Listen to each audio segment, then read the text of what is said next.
Metroid Prime.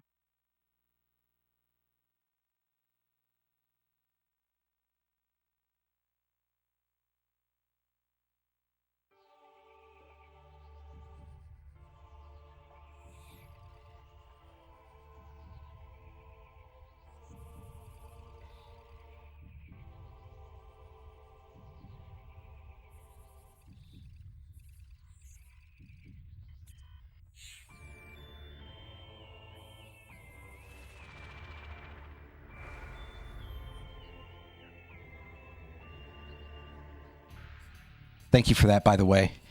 Folks, it is time to play Metroid Prime 2. Very recently, when this VOD is being recorded, it is currently the, I almost said the 12th of December. It's the 8th of December. I was reading my date backwards. 2025. And that there, Metroid Prime 4 Beyond just came out recently for the Nintendo Switch and Nintendo Switch 2. And people are not very happy with it. Like, it seems like the overall opinion is massively torn. And of course, you also have to account for the fact that we are talking about a Nintendo property. So you've got quite a lot of people who are like being wild amounts of fanboys. And then, of course, there's wild amounts of haters. And in particular, the first of those two groups, Metroid, I think, probably has like the most ferocious out of any Nintendo franchise fan base, with the exception of Fire Emblem. Like, there is just a certain level of like insane that people are. And when it comes to Metroid Prime 4, I suppose that it's not like that hot of a take for me to be like, well, I thought about it.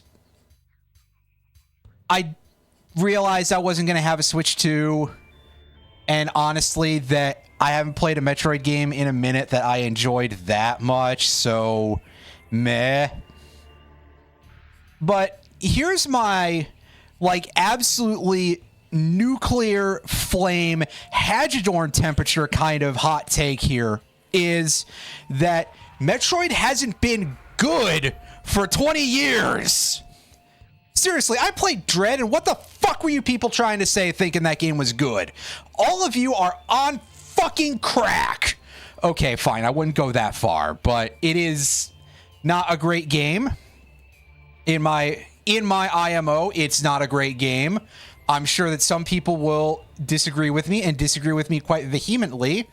And you're entitled to that. You know, you can be wrong. That's okay. We'll talk about that, don't worry. And I just kind of sit here looking at it, and it's like, wow. The last games that I played in this franchise that I liked were from 2002. I played a very small amount of this game, and I dropped it at one point because of a couple of reasons.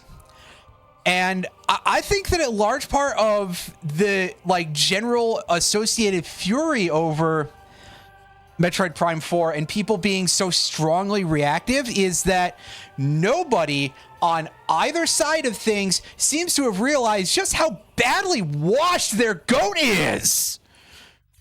Anyway, let's get into Metroid Prime 2 Echoes.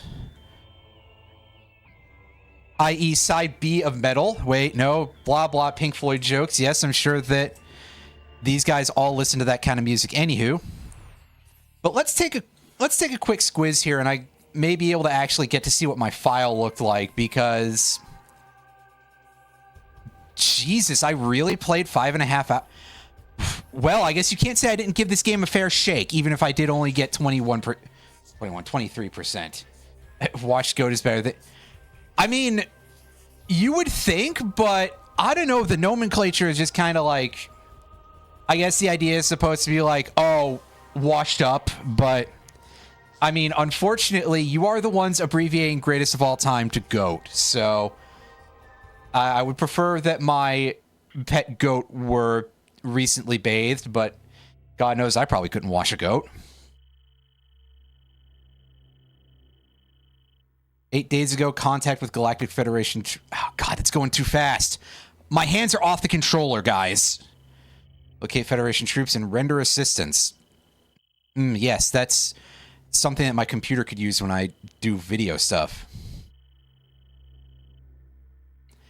Oh, yeah, I do want to also point out, because there's a Steam sale that started today. Well, it's a Steam sale more for, like, sports games, which is weird that I'm about to say I got something better out of this part of the Steam sale than I got for the Black Friday sale, because I got Look Outside for 30% off.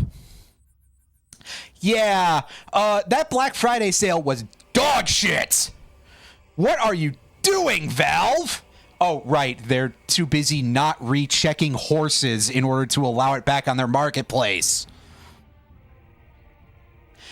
I've heard a lot of people who've compared it to the infamous film Solo or the 120 Days of Sodom, and while I can't necessarily speak on the content, and obviously I know that horses contains a lot less poo eating, otherwise I would have heard about that. I can tell you for a fact that, like, in terms of the amount of people who just hear that it sounds disgusting and censoring it, and a lot of those people being, you know, sort of in positions of power, it's not like regular people who are just like, oh, that sounds gross, we're gonna shun it. Yeah, exactly. That's my understanding too. Is honestly, from everything that I've read about horses, it sounds tame as fuck and, like, not honestly that good. And, you know, as social commentary goes, I mean, strong, but it does kind of show that if that's your concept of strong for a video game, maybe we're just fucked in terms of being able to have those as, like, an actual medium for putting forward any social anythings. Anyway, let's scan our ship. Honestly, I am not going for 100% scans or 100% anything in this game. But, you know, I guess just to show off the basic mechanics. Wow, check it out. Here's how you can hold a controller, gang.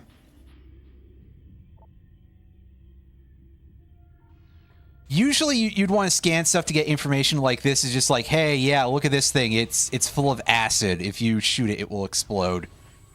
And I mean, to be fair, that's kind of true of most acid things. But it is like on this idea of it has a very particular message, horses that is, about society and things like that. And these people, regardless of the things that are in it, don't like that. So that's probably a lot more where any of the, like, oh, well, we're gonna, you know, yes, Snowpiercer. Anyway, I'm sorry, that sounded like a massive brush off. I mean, it was not necessarily intentional to be quite that much of a brushing aside, but, like, yes, okay, obviously there's legitimately, like, yeah, Solo is not really a pleasant film to watch. I wouldn't recommend anybody do it, but can't translate alien text. Oh. Samus, did you forget to install your Babelfish module? So, like, yeah, that's not really a pleasant thing to watch. I wouldn't recommend it to anybody because it won't feel great. But also, let's be real, there's awful enough shit out there. And I think in some ways this does sort of apply to Steam as well, because some people will be like, oh, well, Steam does have content standards. Yeah, okay, how many? Go ahead and, like, open the new releases tab and filter through things. Look for the word femboy or futa. And, you know, there's a lot of complicated sex politics at play here, but I think that there is sort of, like, a thing here to be said of, like, I don't trust those to be inoffensive. And also the people who are like, hey, yeah, by the way, this film that shows gross things that criticize an actual fascist state that existed one times are also kind of the same people who are very okay with showing some really nasty war footage on the evening news. If not people who are like actually pushing it forward in that regard. But, you know, perhaps that's just me being a little bit cynical and associating all of these, everyone together in a way that's not necessarily the most accurate. And you might be correct about that. And by might be, I mean, honestly, let's be honest here. I am definitely shooting off a little bit seriously here. But more, I just kind of feel that... It will move when a nearby panel is scanned. Yeah. The scan visor is not just there for you to, like, learn how to hold the controller, gang. It is to actually teach you how... It is used as, like, a mechanism for accessing shit. But, anyway... Yeah, I don't know, man. I think I'm just in, like, a really, really... a very strong mood, shall we say. Mostly because it's like, oh, hey, having interests at all in a world where you would primarily access those via the internet. Oh, this is something I almost didn't notice because I wasn't paying attention. Is almost sort of a cognito hazard in and of itself, because it's like, oh, hey, I'd like to know if that Metroid game was actually good. And it's like, man, I just read some things that are like, I would respect you guys more if you just said slurs instead. But also, again, big asterisk, not literally, for anybody who wants to say anything. I do not mean that in a literal sense. But... yeah, I tell I'm grumpy, and to be perfectly honest with you, looking at the prospect of playing this game does kind of make it a little worse. And yes, I absolutely agree with anybody who wants to say, well, you did it to yourself in that regard, because yes, I did. But this is part of, like, hey, it is occasionally it's topical, I guess, would be the word. Seasonal doesn't feel right, but, you know, the idea that there's just been a big Metroid Prime release, and people are getting their Duke Nukem Forever asterisk. Please don't take this comparison that literally, because I'm only referring to the part where people are disappointed in something that legitimately could not have lived up to the hype. And... I don't know, I've just been thinking about how I really didn't get through this game. As you saw, the highest percentage I hit was 23. And there's a couple of reasons for that. And the first of them is that this game is hard. I won't make any bones about it. I'm not good at video games, except for a very select few. And realistically, in most video games, whenever I'm good, it's more like I'm doing something so stupid that it somehow manages to work just by virtue of the fact that it wouldn't necessarily be the most accounted for. Well, okay, that mostly applies to any sort of, like, multiplayer thing. But never mind. Yeah, I was going to say that's exactly what... but I wasn't sure if we were done here yet. We also have the bombs already. Surely we're going to lose all this shit at some point, right? Like, they did that in Prime 1, and it just sort of became, like, almost a weird precedent of some kind in the Metroid series, as far as I can remember. Which is weird, because honestly, it hasn't happened that often.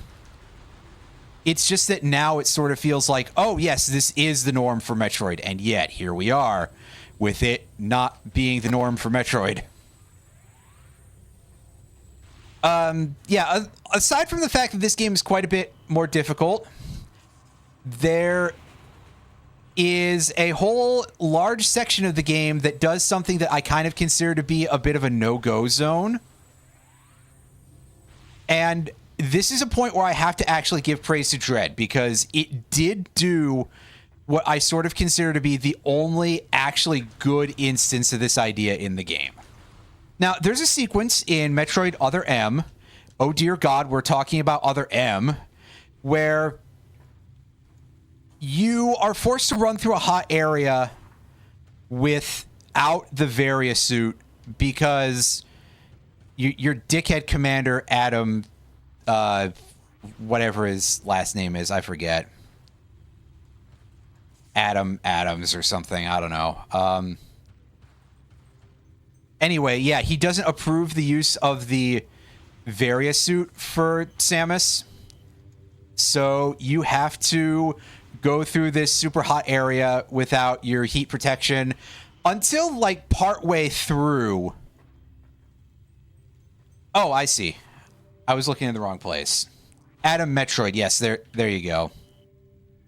But yeah, he basically he makes you go through the hot zone with the thing that you need to be able to survive in the hot zone, so it's a race against time. People don't like this from a story perspective because it's just kind of like deranged. Like, why is he like, oh, well, you have to get approval. It's not like it's super early in the Metroid series either. Samus is like very well known. And yeah, like as an example of military red tape, it's really, really stupid in universe. But also just out of universe, I think the forced hell run thing is really shit. I don't think it's good gameplay. And Dread does an acceptable job of this in one room where you go into an area and there's like an explosion and you have to turn back and run away while the area is becoming superheated. And if you fail to make the race against time, you'll start taking damage like you're in a superheated area. I think that's actually kind of all right. Like, don't get me wrong, I don't think I want it in the theoretical Metroid 6 that will only happen when Nintendo decides to let it happen, which is to say absolutely at effing random.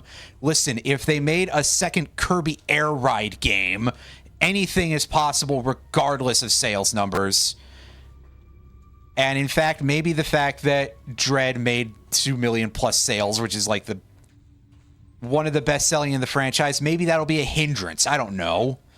Anywho, God, I'm sorry. I got a little bit off track.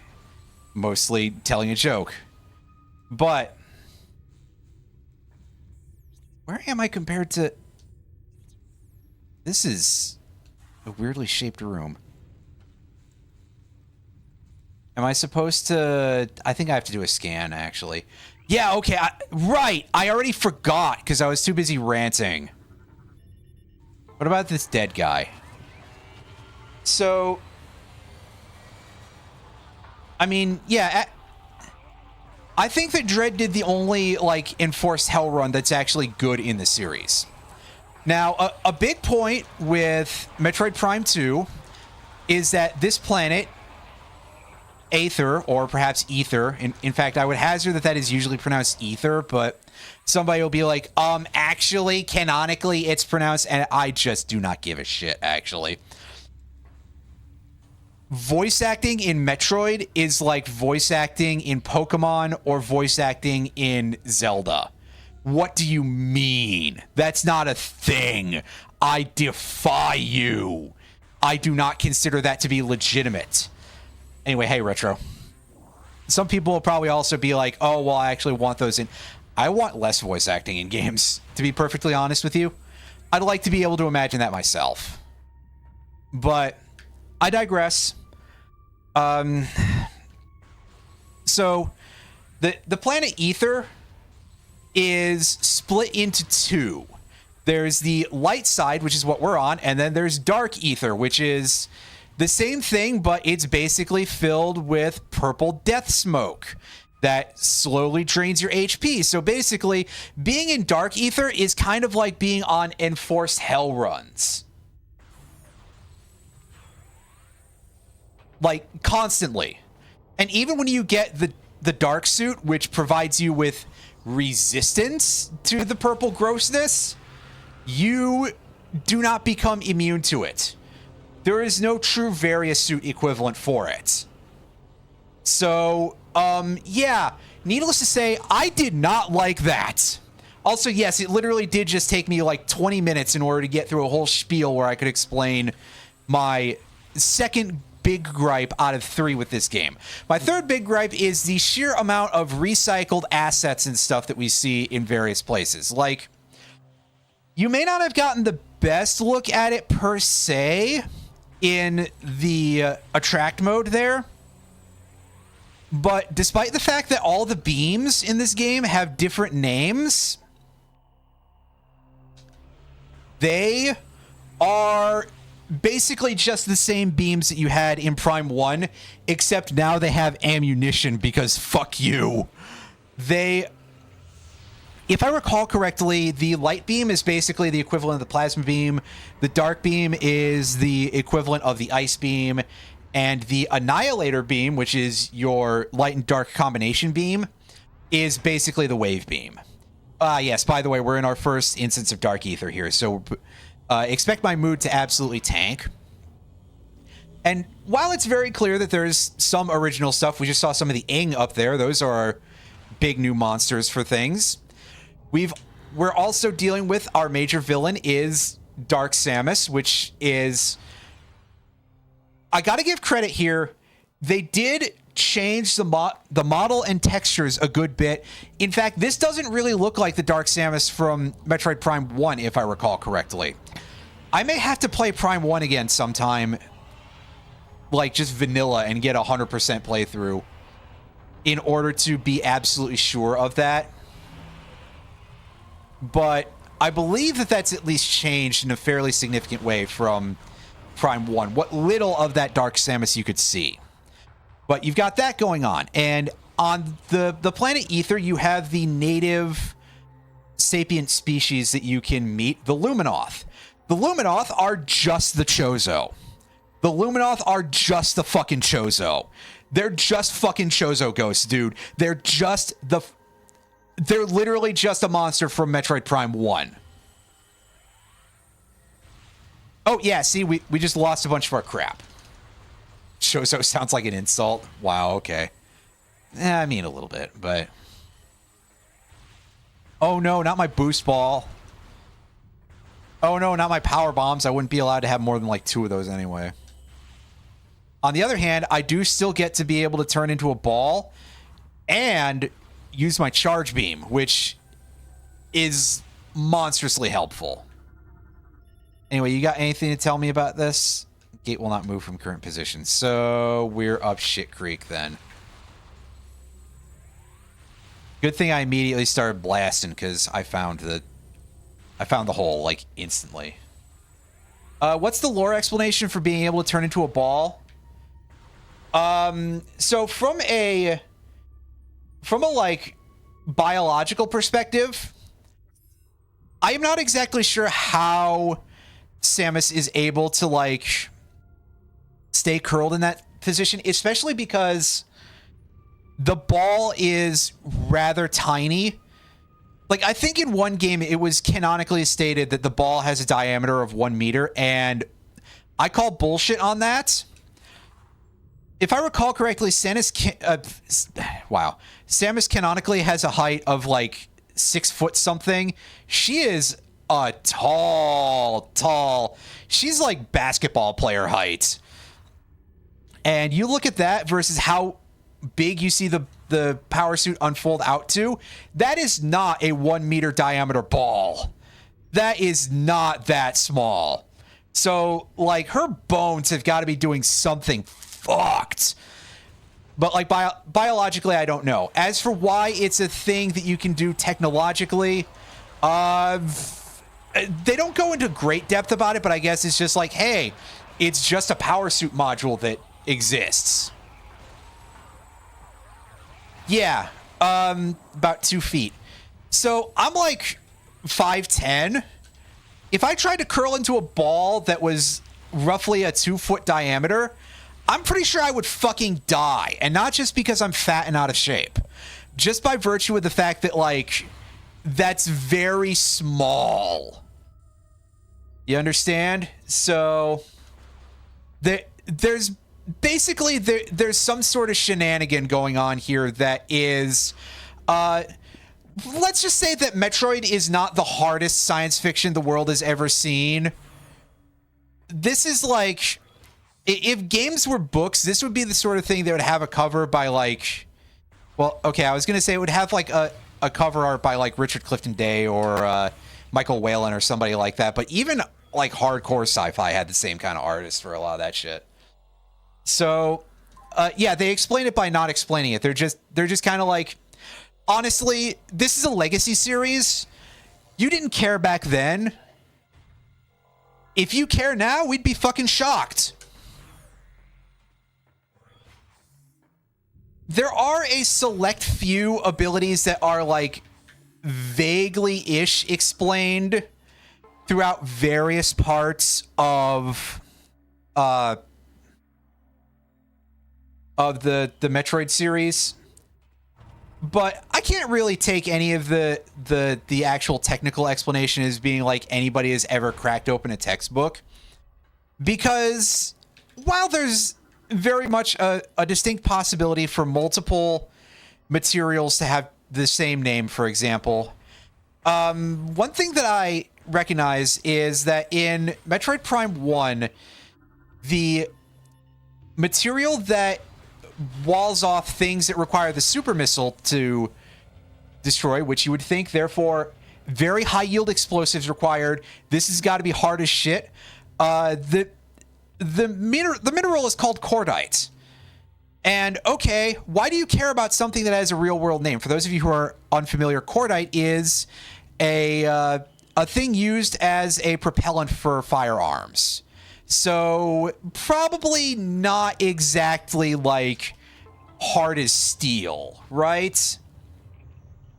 And I would only like care or not care about this sort of thing if it weren't like they were using any sort of real world reference for anything whatsoever at any point. At bare minimum, Metroid Prime is not nearly as severe about it as old Pokemon and their Indian elephants and slugs literally as hot as the surface of the sun. You know what I love is when the air around my weird rock snail starts to ionize because it's too hot. Anyway. Sorry, I had a little crumb sneaking down my throat. Basically, the point is, don't try to think this through too seriously. It's on the same level of hard sci-fi as, like, I was gonna say, like, your average Final Fantasy, but goodness, I think that most of those are actually a significantly harder degree of sci-fi in terms of, you know, at least in terms of, like, the science end of things. Hey, you can make a knife out of bismuth in FF14, and as we all know from watching Nile Red, that is completely possible to do.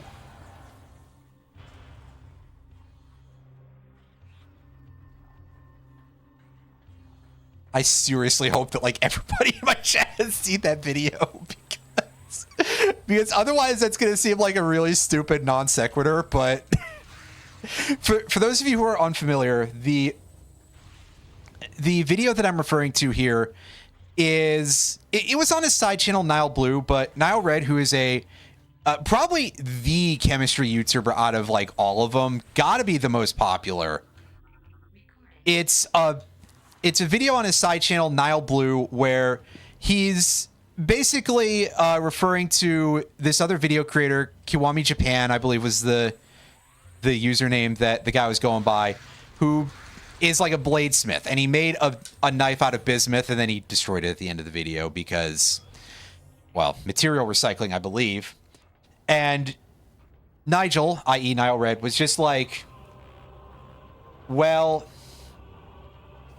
it sucks that was destroyed. I want to make a new one. And he and his the rest of his crew were making this knife, and none of them have basically any idea how to make a damn kitchen knife. It is an absolute disaster. And even I, as somebody who has no like smithing experience or anything like that, I watched a lot of that video and just went, oh my God, he is doing everything wrong. It is probably inappropriate to look at somebody doing something in an unskilled manner and assume that that translates to all of their other skills. I mean, not everybody can be me in that regard, but it is still the sort of thing that you look at it and you go, how do you explain every video on the main channel then? Where he's doing like actual masterwork chemistry over there and doing shit that's like modern alchemy. Meanwhile, over on his other channel, he's like doing the absolute shittiest bit of blacksmithing you've ever seen, trying to make a kitchen knife out of bismuth, which is a supremely stupid idea. Anyway, putting all that aside, that was way too much explanation for a single one-off joke. Man.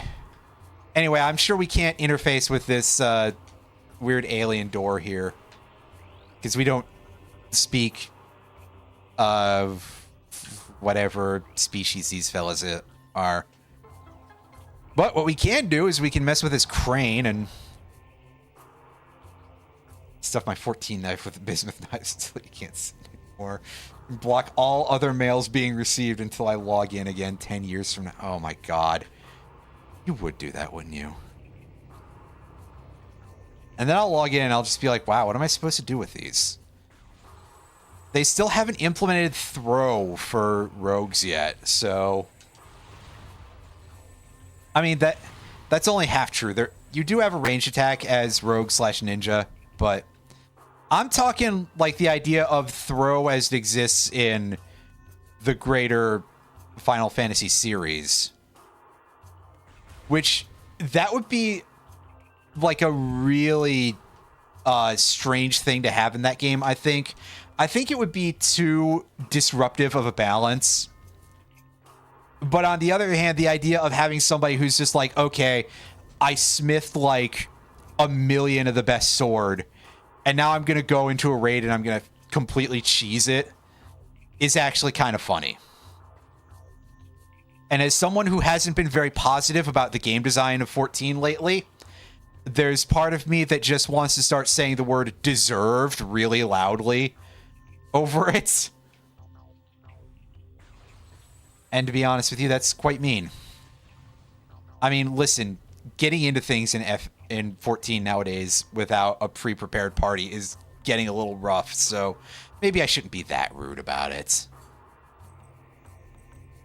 In any case, I am probably going to have to get a little bit of time here to get my bearings, because I'm not used to having to actually explore anymore. I don't have guides and stuff open. This isn't a game that I recognize very well offhand. And unlike Ratchet & Clank Future, which we played last week and part of the week before, the exploration is a little bit more than simply walk in a straight line until you find something else to shoot. Slightly more, but more nevertheless. So this might take a while for us to actually get anywhere.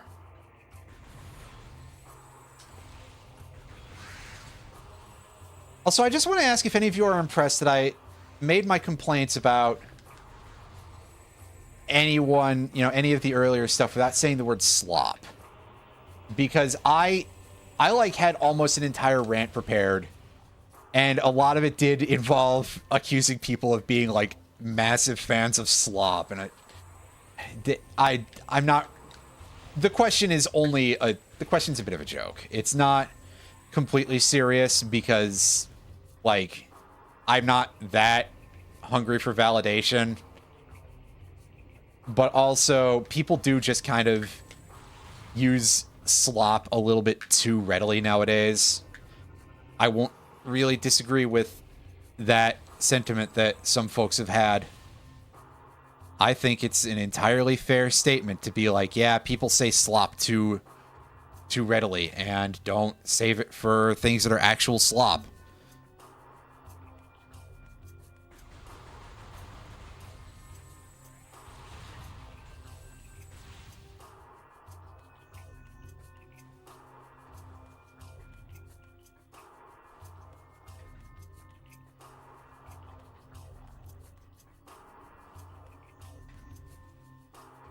Now, I saw the place where that... I thought it was over here, maybe just because a lot of things look very, very similar, and I'm not really the most knowledgeable of the set pieces. Also, probably because I thought that that crate was still in that room, but I think it's been moved. See, that's a different crate.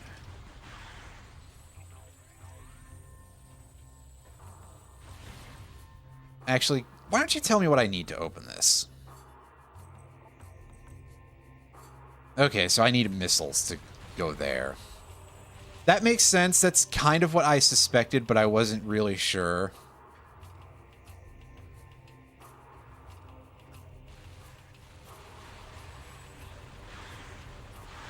Yeah, see, the crane is like half lowered over to that spot, and we obviously, if we want to get over there, we would like for it to be a little...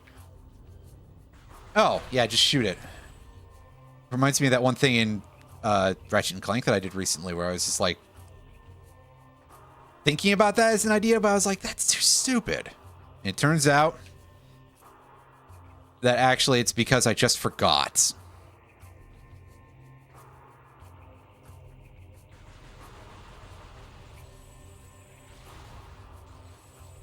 I don't know, I think maybe I just treat anything where I can just use the regular beam to break it. I treat that concept with a bit of suspicion in Metroid, because it's fairly rare that that's an actual thing. Okay, what's going on with this? I thought it was a pump or something, but no, it's... Well, it is a bit like an airlock, I guess. Obviously without doing any of the airlock stuff, but...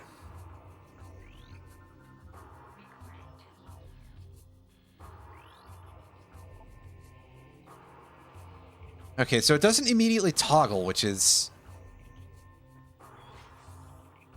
I guess it's just one way, and we're going to have to find a different entrance exit if we want to go back to that square, which at some point, I'm sure we're going to.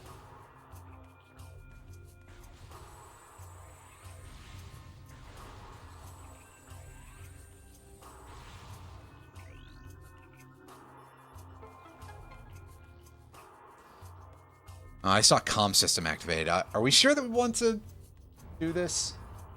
Maybe this is a bad idea.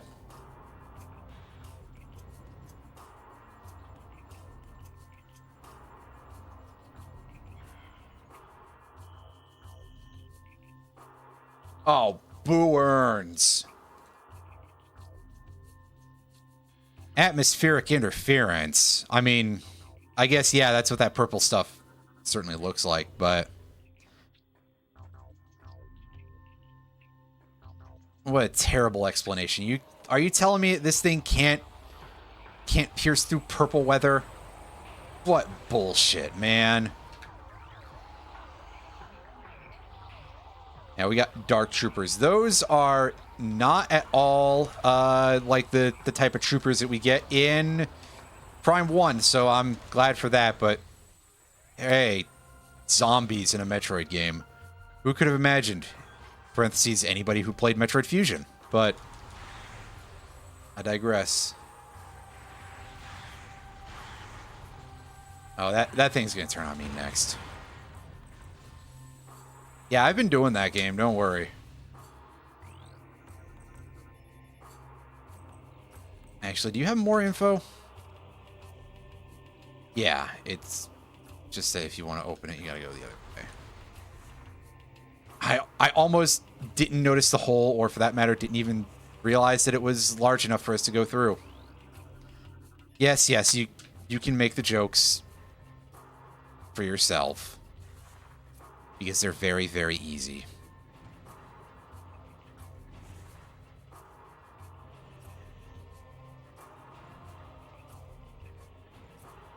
What keeps forcing this thing to, like, drop down? Is it because it's not getting enough power?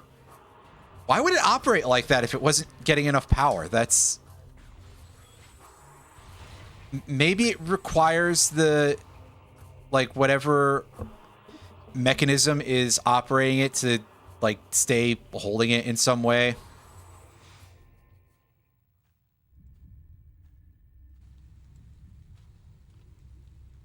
Like, it has to keep the cable taut by wrapping it around it. I don't know. That sounds... Anyway.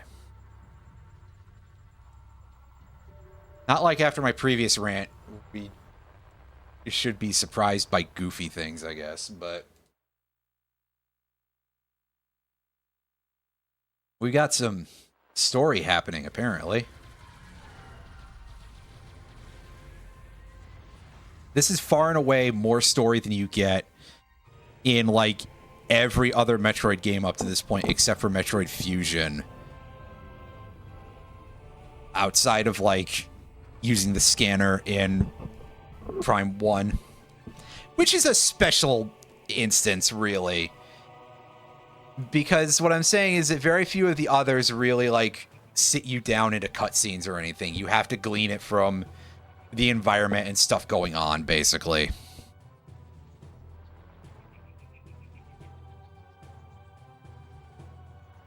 Anyway, the point is, they're all about to get their asses kicked.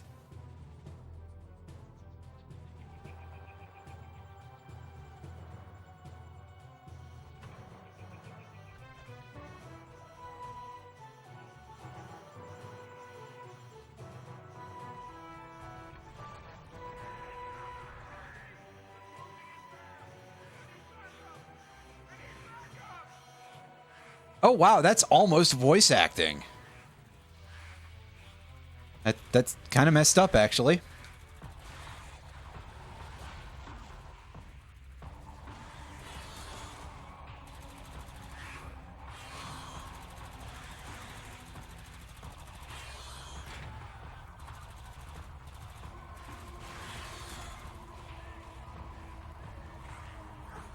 Like, legitimately, I'm a little bit surprised that there's anything that's...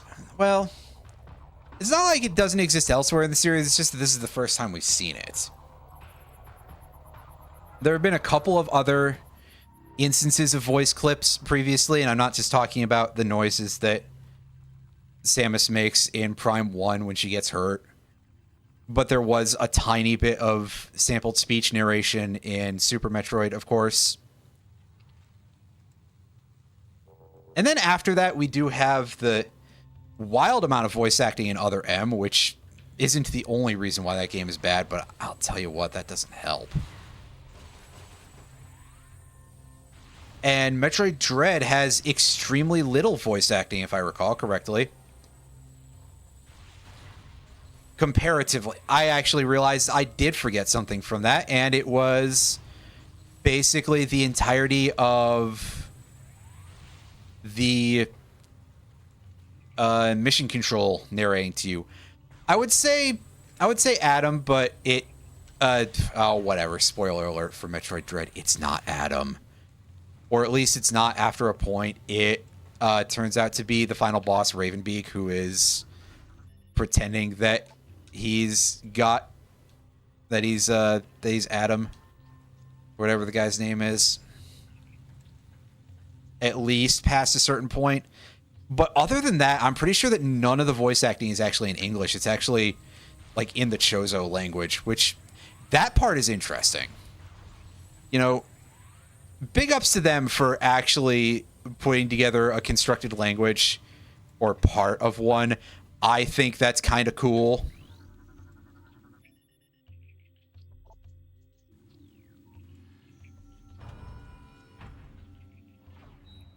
I don't necessarily know if I require it voice acted, but still very cool in concept.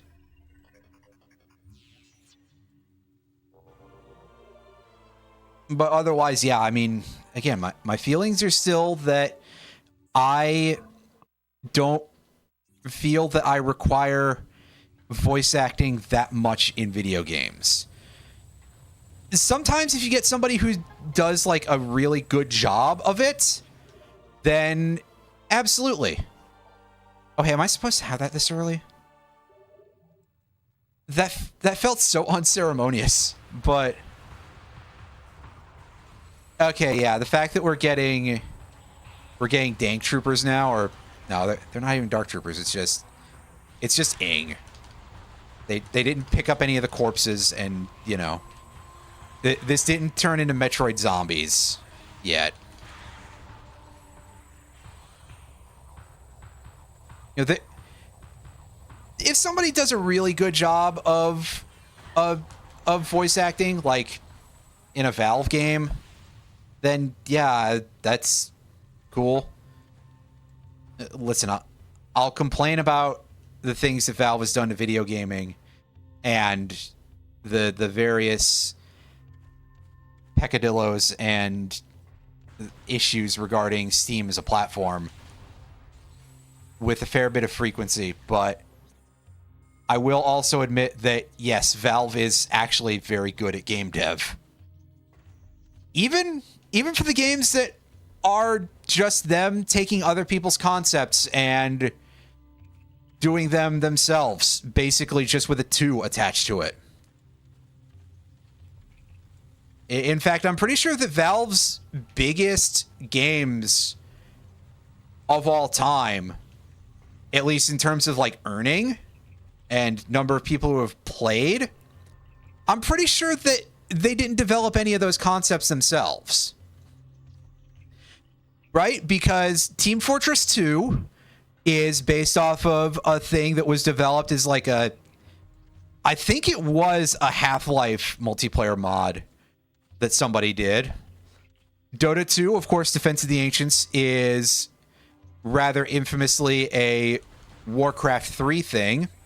I think Warcraft 3, but a Warcraft game at bare minimum.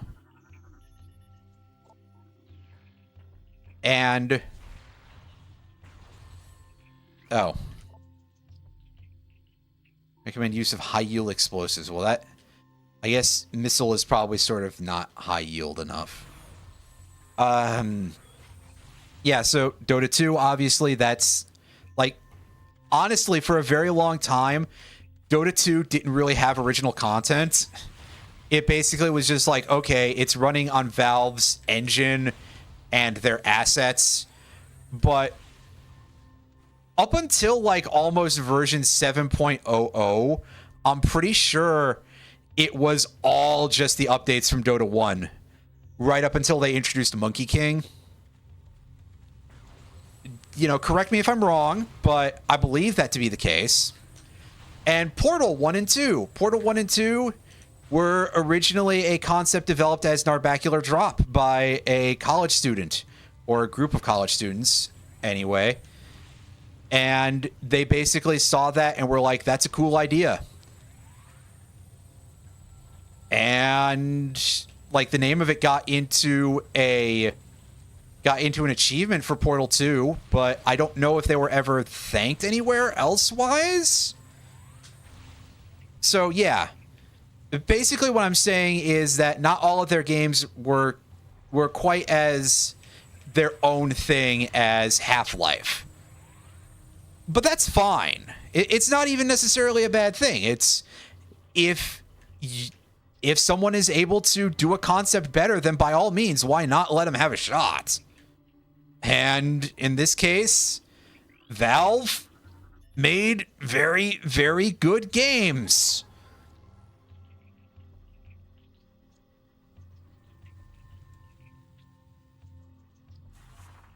It's just a pity that in the back of my head, I'm like, we'll never see another Valve game again.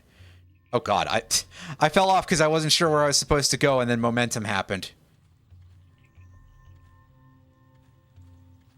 I mean, certainly, I think Portal ended up being one of those. Portal is in a weird place when it comes to its popularity, because there's part of me that wants to be like, oh yeah, well, people bought the orange box because of Half-Life 2, and then they got Portal, and they're like, oh, this is actually really fucking rad. But that doesn't feel like it scans very well with necessarily the audience that Portal ended up with. Basically, things are... They just don't line up necessarily the best for that sort of discussion. But the point here, at the end of all of this, this requires a power bomb, don't it? Yeah, we need a very serious yield to deal with that.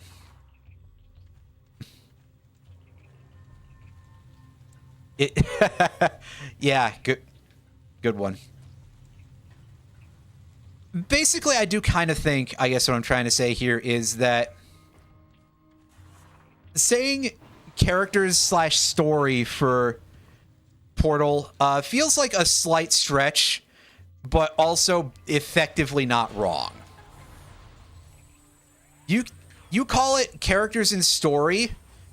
I say it's people who saw GLaDOS's dialogue and were like, oh, those quips are really funny. Because that's where we exist as a culture, and I am a mean bastard who doesn't like to give anyone any credit for anything.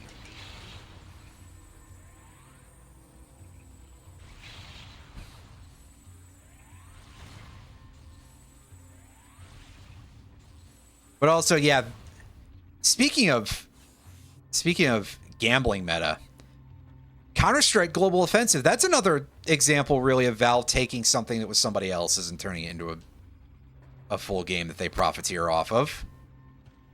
Because I'm pretty sure they did not personally develop Counter-Strike. That was also a game mod, wasn't it? Assuming that I am recalling correctly. Anyway, is this thing asleep or not? It looks like it's asleep. I was going to say, maybe it requires me to just roll into it, but... I was going to say, where the hell do I go if not... that's where the hell I go. I go look at that thing and scan it.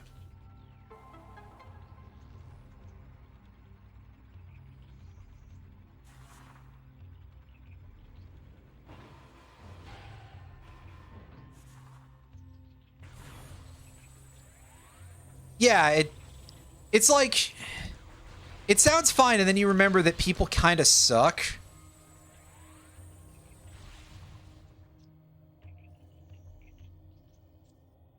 Because, yeah, sure.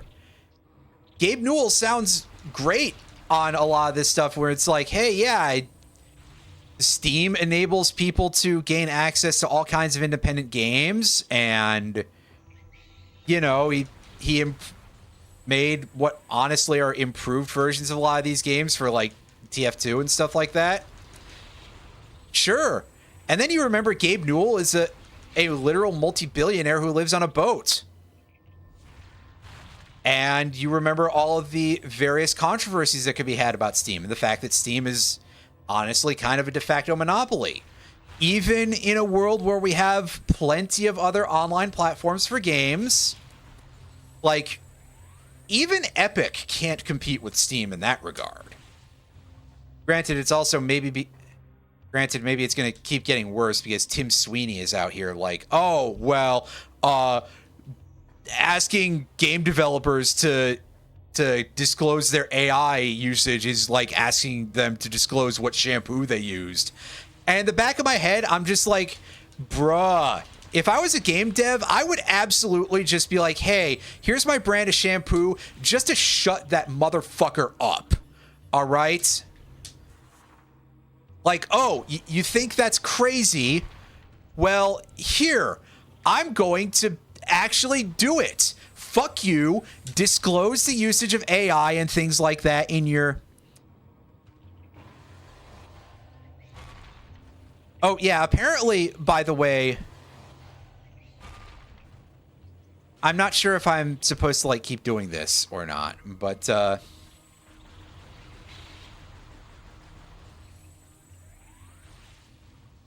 mean, yeah, that's actually entirely fair with regard to that part.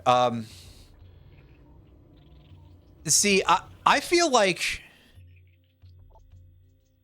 a big part of this is that Tim Sweeney is also a big AI guy. Like,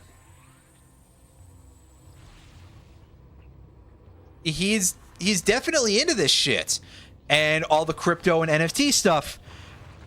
In the midst of the horses controversy, oh my god, this entire VOD is going to be about this one fucking game, isn't it?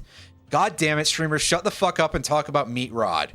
Anyway, in the midst of this, there was an article published that very specifically noted that the Epic Store rejects games that are rated AO, except for those that are rated so because of NFT related and blockchain related technology. Which, first of all, I didn't even know it was a thing that, like, the ESRB automatically rated games adults only for that. On you guys, if that's actually, or ever was actually the case. I would be effing shocked if it was nowadays, now that now that people have voted for the Nazis, so all of these fucking people think they have a fucking mandate. But I don't want to get too much into that part because I don't want to be put on a list. Anyway, that I just thought that's like, hey, yeah, that seems like a pretty important bit of info in the greater scheme. But yes, that is absolutely true with regard to Steam basically being a type of digital rights management. And with regard to good old games, GOG does at least seem to be like pretty decent as a platform from what I've been able to ascertain. But there's also that part of me that's like, yeah, but the tie to CD Projekt Red, like, I guess you could be bigger villains in CDPR, but like, isn't at least there a pretty big amount of like extreme right-wing investment into CDPR, or somebody who operates it or something like that? That is admittedly like years old kind of information, so how much I can really say about that is a bit questionable. But basically,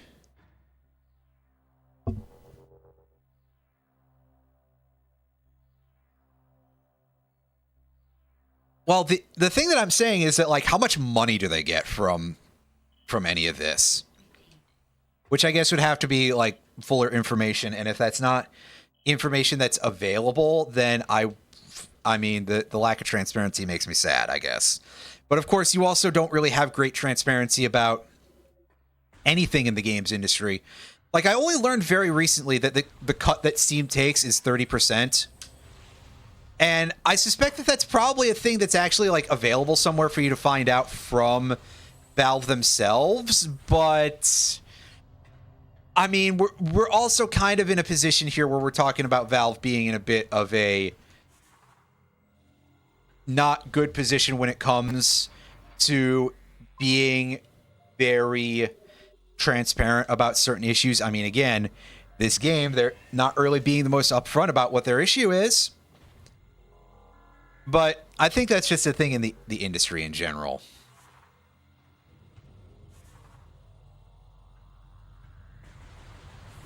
And truth be told, with like basically every industry. So maybe my problem is just that my standards are too high for everything. Basically, don't pay for anything is what I'm telling you, kids. Pirate everything. Remember those you wouldn't download a car things? Which, as it turns out, the phrase you wouldn't download a car I don't think actually shows up in any of those. But also, let me tell you, if I could, and it was feasible through 3D printing, listen, people would absolutely do anything. Anyway, I digress. Big asterisk that piracy is a complicated issue on some levels. Certainly more than people think it is, and more than I'm making it sound when I say steal everything. That part is at least partially an expression of frustration. But again, I don't know what I'm going to say in the word again here, but hey. I got caught on something. Whoops.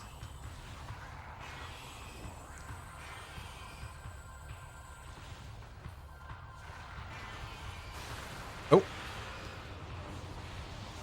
Oh, now he's gonna get into piss mode, isn't he?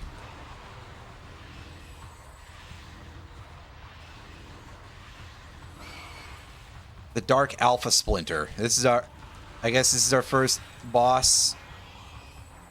Are you gonna have anything else going on here aside from just being like circle strafing fun? Well, at least you're not staying in the middle. I would give him credit for that, right?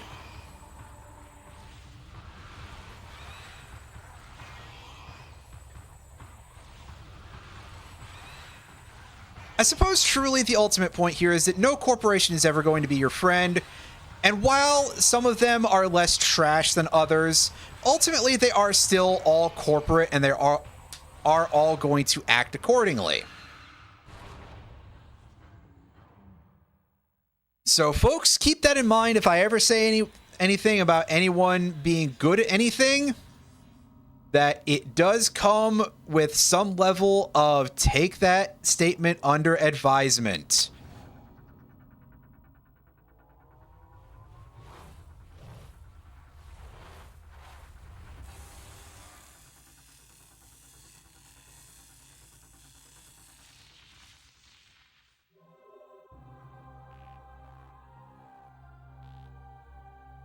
Unknown item acquired.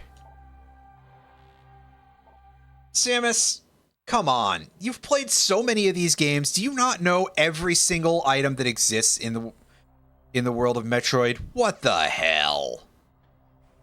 What are you talking about, unknown item? Jesus. Ugh, do I have to get this thing? Do I have to go read a scroll of identify like I'm playing Diablo? Ugh.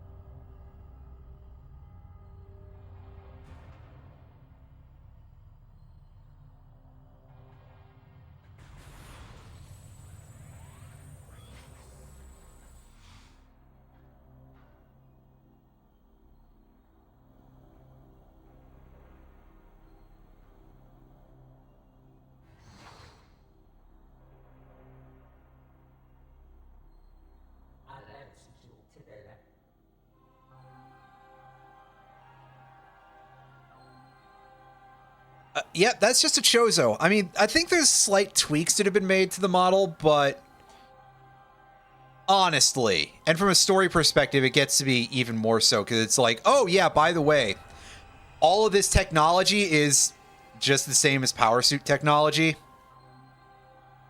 Also, for some reason, it's compatible with Samus's power suit.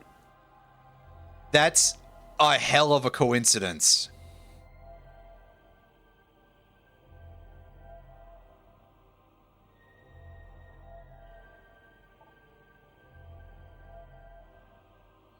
Maybe there are no coincidences because, I don't know, maybe Metroid takes place in the universe of XXX Holic or something.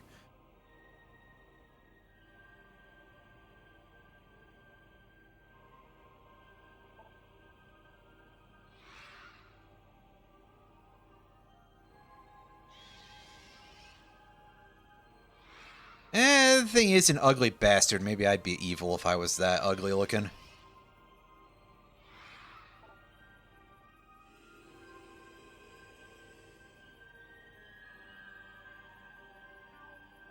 Your planetary energy.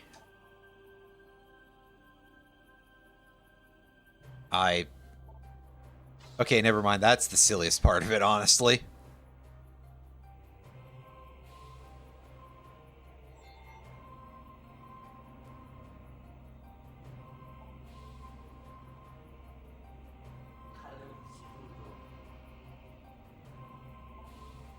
Oh, okay.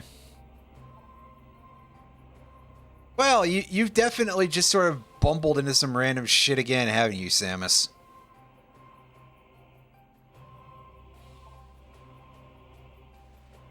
Also, I do want to take a moment that a fair bit of what I've heard about Metroid Prime 4 and people complaining about it seems to not even be specifically with like the NPCs that you talk to, even though yes, those have gotten a lot of very specific criticisms, but just the fact that you do in general seems to have been a shockingly like thing that annoys people a lot.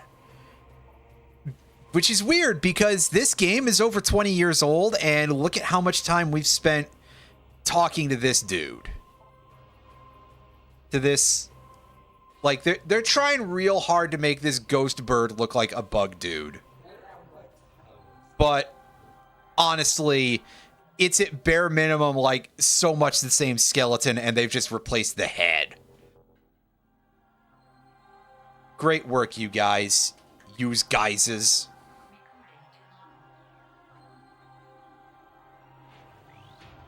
The hell is that? What the hell is that? Well, I guess it's back we go. Now that we've discovered that the item that we found was the plot device that ties us down to this planet.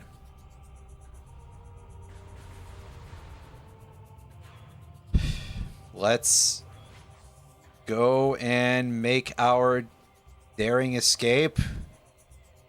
Okay, daring might be a bit of a stretch, but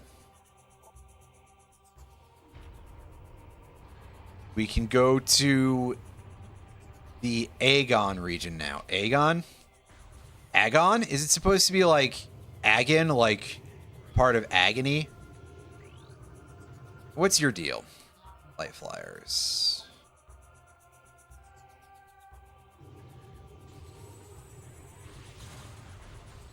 Quite durable, it says, and it dies in one shot from our charge beam. Whatever you say, game. I guess at least they're not pulse bombos, but yeah, they're durable to uncharged shots.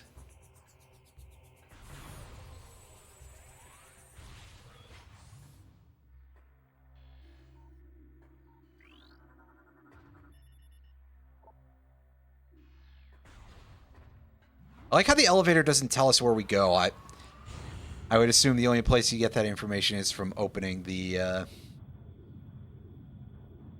map.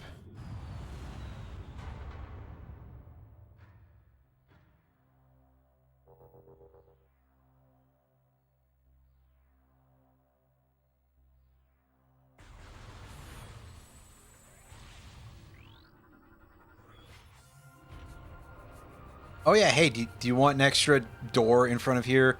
Just to make absolutely sure that you got the upgrade that you require in order to get here.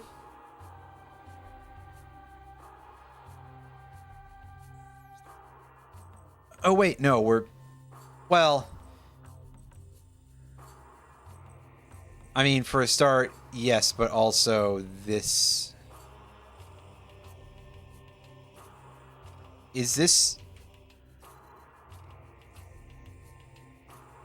Temple grounds, great temple. Yeah, I was like, this isn't Agon Wastes. This isn't Agon. This isn't the Agony Zone. Oh, now a bunch more of these bugs are pissed off. And they're getting hit by the purple drink. Or they will be in a second. At least they give me some time to kill them early. The easier fight. Credit where it's due, because in Prime 1, that would just happen as part of the cutscene. And there would be nothing you could do about it.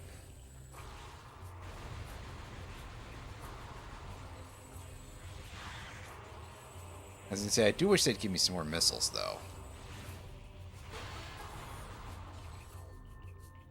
Ooh. That's not progress, but it's an energy tank, which is always useful. Especially in this game, because if I recall correctly, it's much easier to die in this one than in some previous games, so...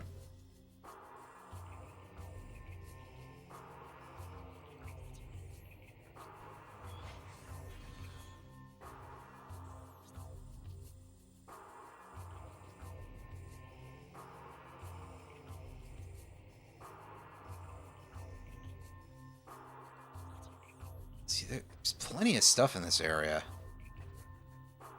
But I feel like I'm supposed to be looking specifically for the translation gates.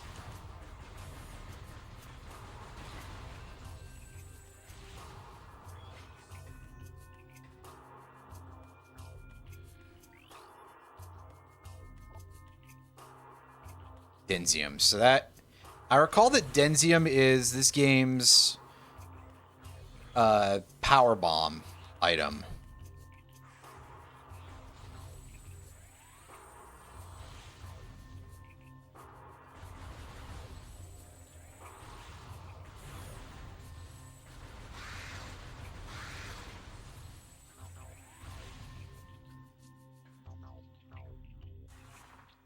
By item, I mean material, but...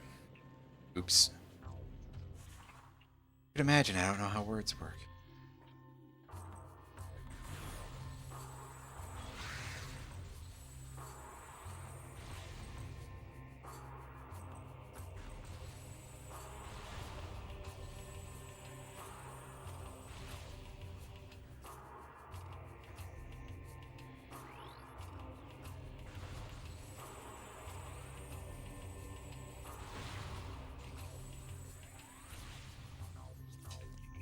Oh.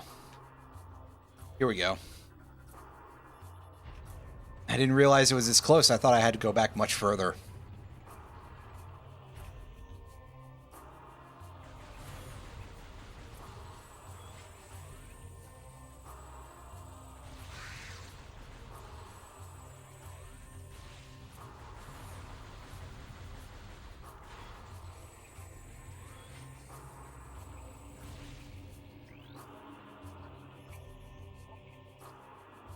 And see, this one actually tells me where it's go. It's also got the thing facing the other way. That's disorienting. Not hugely, but enough.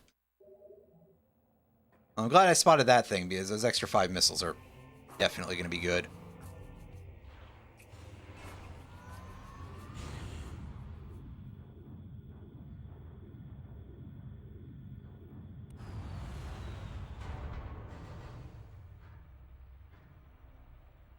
And here we are at Dagon Wastes. Dagon is always a waste of money. Wait. No, that's... First of all, that's not true. And secondly...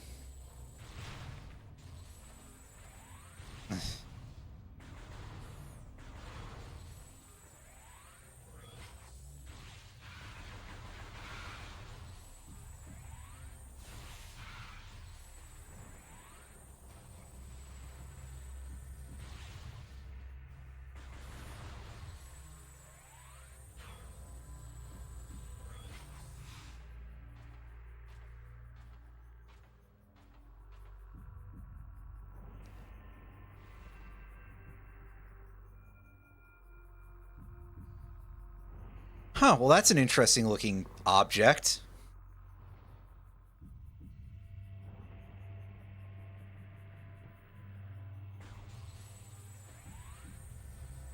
I don't know what else to call it besides object. But object nevertheless. Oh, he slimed me.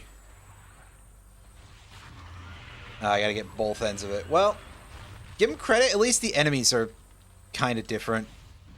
Some of them. Not all of them, but some of them. And let's take a bit of a... bit more of a peek around before we commit to going in one direction or the other here.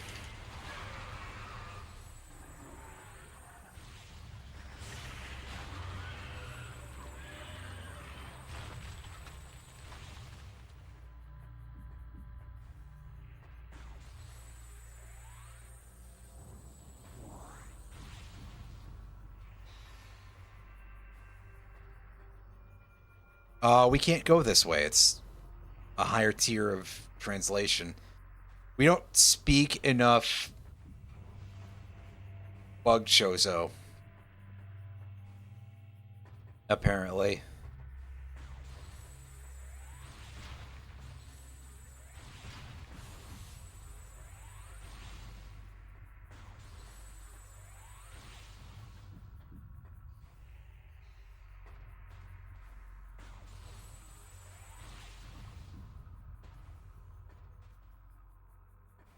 Also, saying that, I'm not sure that the primary differentiating feature, and granted, this was a problem with original Prime as well, and this isn't even the only feature in this game that has that problem, but like making it just be differentiated by color, in retrospect, that's not necessarily such a good idea.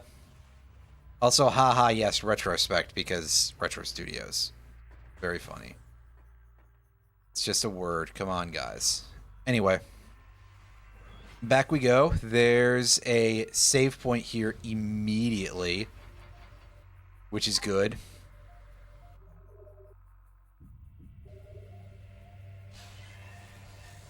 Because that's always a nice thing to have access to.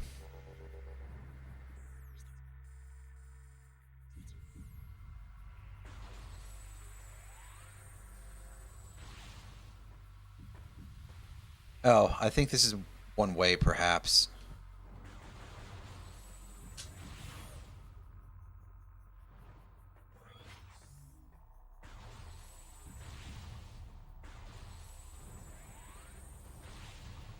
Something move in there, and I didn't know. Is the door closing behind me? Is it just always that loud? I haven't noticed.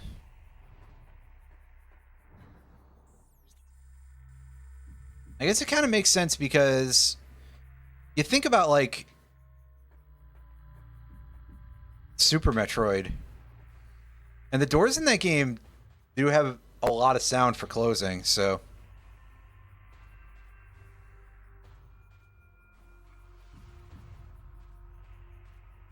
You just wouldn't usually think about it very much, I don't think. I don't know, maybe I don't think about the sounds of doors closing unless they're really loud. I don't know.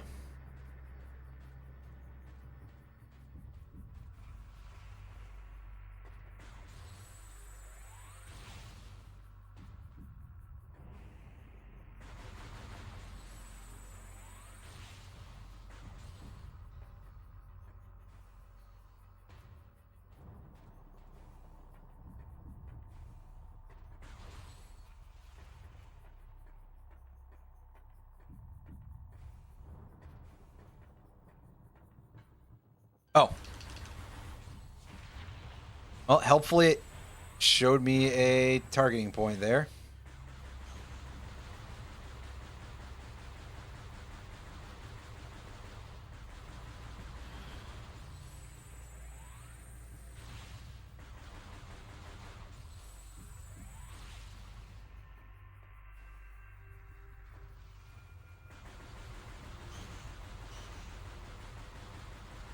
Get rid of those things so I don't get knocked in a horrible direction for some reason.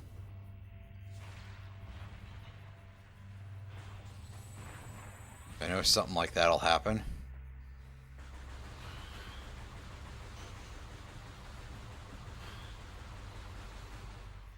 And see, that time I even left and somehow we got away with it.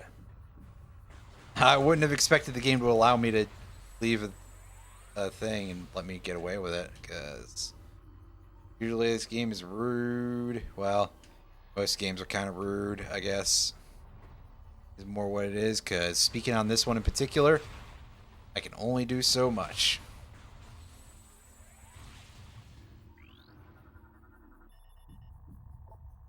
The hell is that? Places a warning to travelers.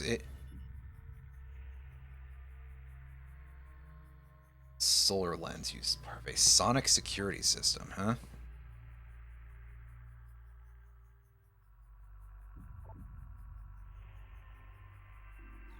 Sonic detection gear, you say?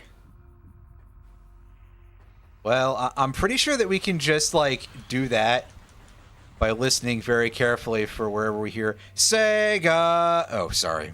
Bad joke. Yes, yes. Bad, awful joke. I apologize. But listen, a big part of it is that I often think about how much that became, like, very widely associated with everything Genesis. And it really was only on a fairly few games, mostly the Sonic games. Not literally only those, but those are definitely the ones I most remember with it.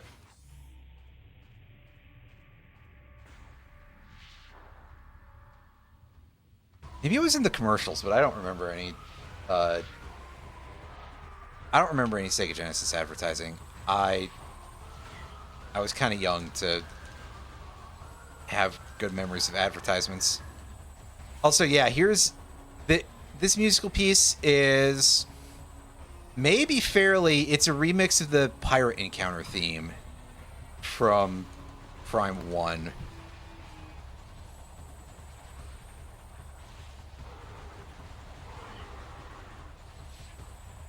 Yeah, these guys definitely appear to be space pirates, so I get it, but again, when my feeling is that this game recycles a lot of its assets, that may not necessarily be what you would consider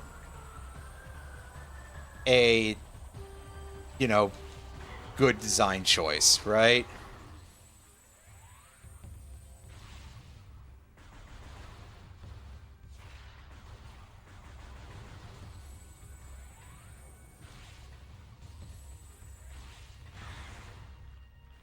You may want a couple more original musical pieces, at least in that regard.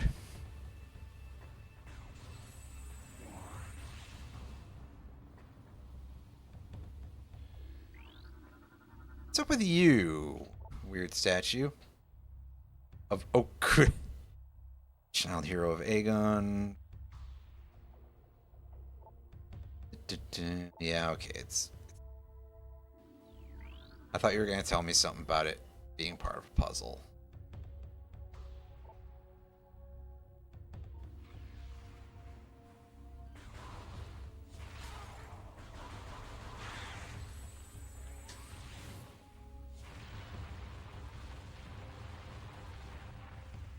Yeah, see, I've at least picked up fairly quickly that requires missiles, but that won't stop me from trying to get it with something a little bit lower ordnance.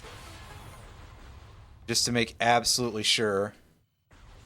Because, hey, I never know when I might need all 10 of those missiles abruptly.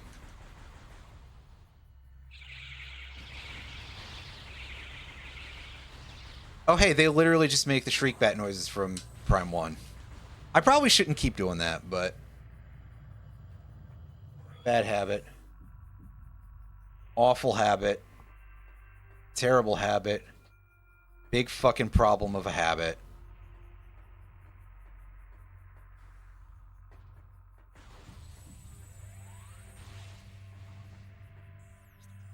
This, I do happen to know, is a place where a boss fight happens. See, we need the light beam to get in there. The other side will no doubt require the dark beam.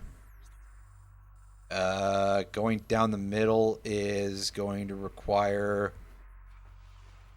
something a little bit more than we have. Oh, I would not like this to be an immediate boss fight. Can I please, like, find a save station or something first? I know we just had a save, but we did actually make progress after that. So it will annoy me to have to redo it. And I think we're just going straight into the boss fight, everybody. At least I think this is a boss fight. Maybe it only is in the Dark Realm. I guess that's my thing I have to hope for here.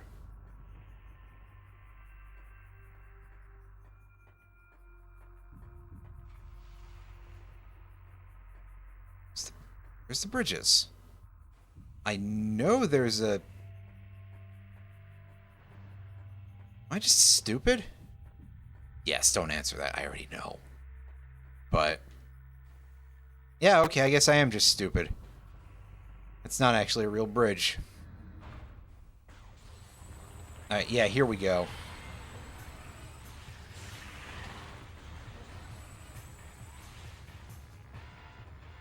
We have the gross worm here. Oh. It took all of that long for it to get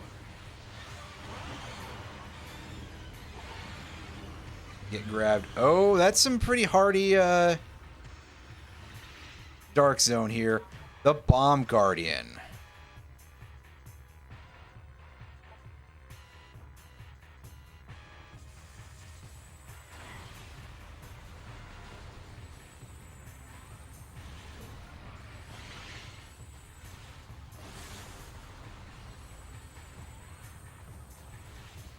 Yeah, so this is the type of boss where it's like you gotta...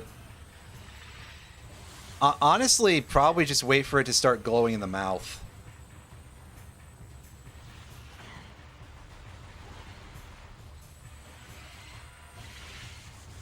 Ah, shit.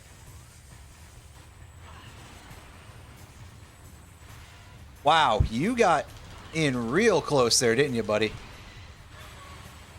Well... And yet, I feel like I've got to be this close in order to, like, actually keep up consistent damage on it. Oh, shit. If it really takes that few hits to deal with it... Oh, God. I was going to say we're not going to get that, but we did somehow.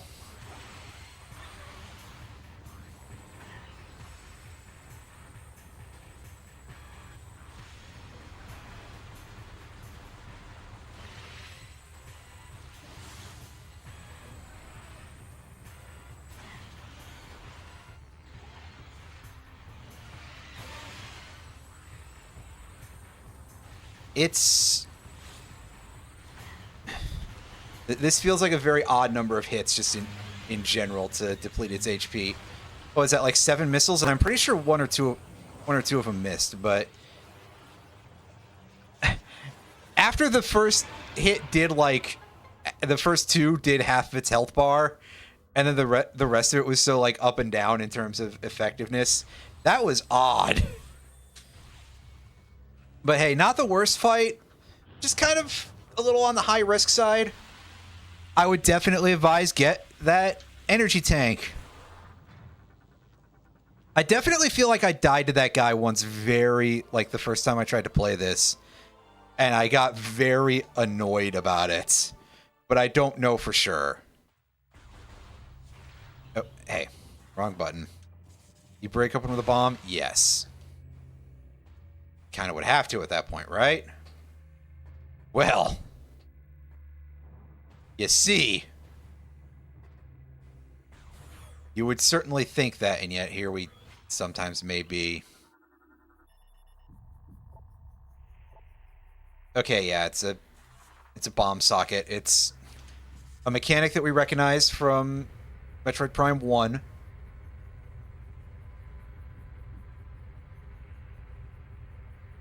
Unfortunately, no spring ball feature on any of my buttons that I don't use in ball form.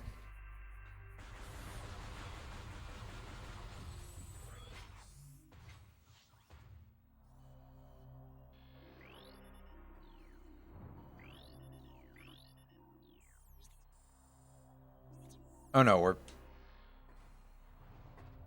same part of Agon. We're in a different room, rather. The hell are you going on about here? Oh, he's probably like, hey, you already know how to do this because you solved the puzzle in the other room, knucklehead.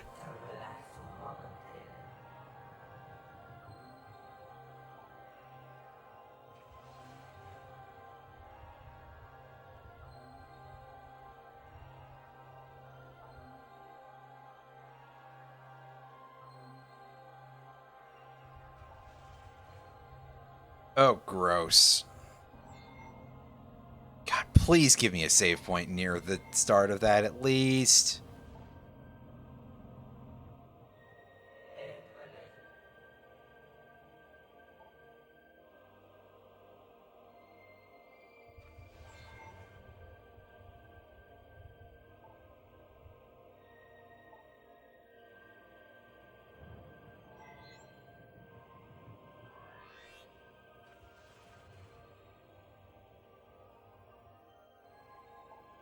Hey, nice. We got ourselves a new translation thing.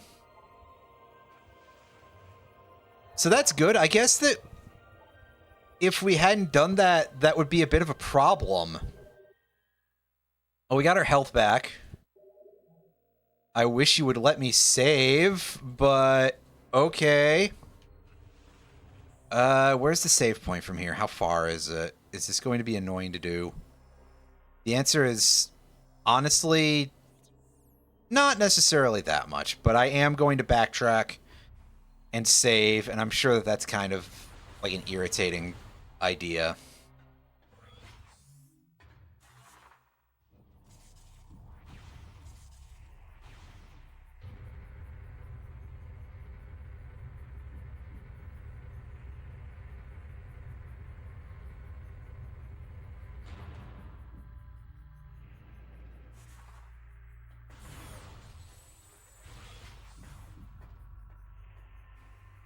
Damn, why are you sending me Puma Man shit on Discord?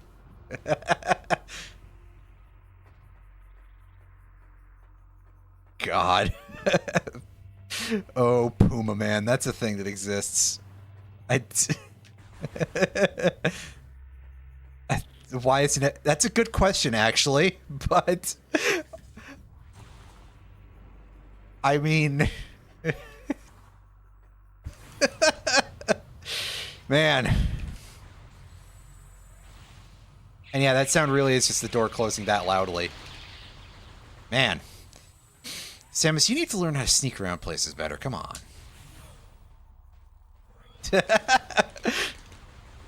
Well, do you want me to yell? Why the fuck are you sending me Puma Man shit on Discord? Because I'll have already just done it. Apparently.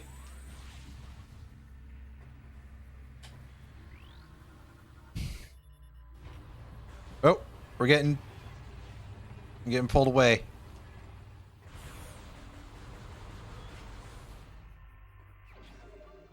Nice, we got some more missiles. Yeah. Who can argue with explosives for the low price of learn to speak orange? Oh, I'm sorry, amber.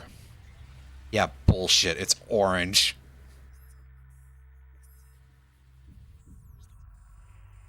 Blood red. Shut up, it's fucking orange. Wait.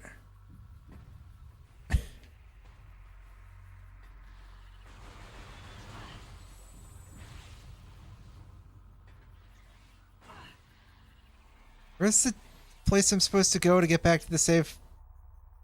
There is a door over there. It's that door over there. Well, we didn't access it before, so I guess it's probably not the most important thing, and yet...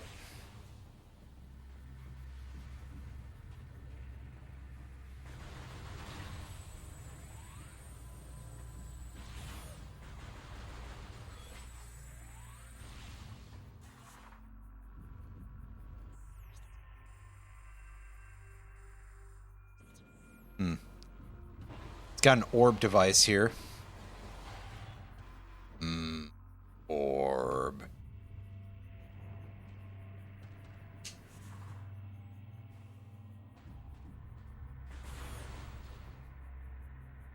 Ultimately, it kind of makes me surprised that it took as long as it did for Metroid to have a pinball spin-off.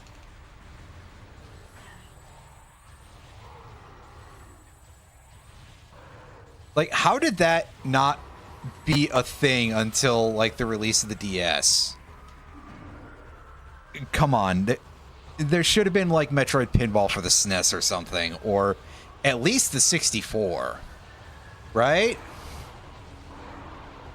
They could have saved the bowling game for the DS. How do we not have Metroid Bowling yet?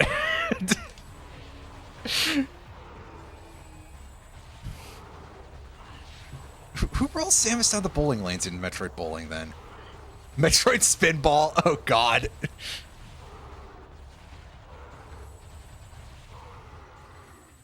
Every level of Sonic Spinball actually completely fits as, like, a Metroid World sub-area, though, so...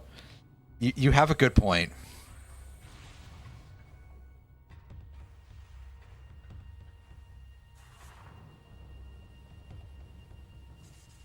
Actually, unironically, Metroid Spinball sounds like it fucks pretty severely.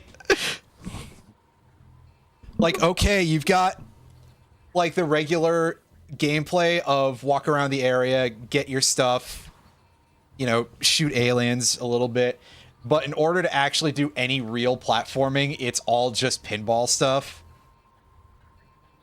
I mean, I would play that and I would be abysmal at it, but hey, we've already decided to call it Metroid Spinball, so, like, listen, nobody has ever been good at Sonic Spinball, alright?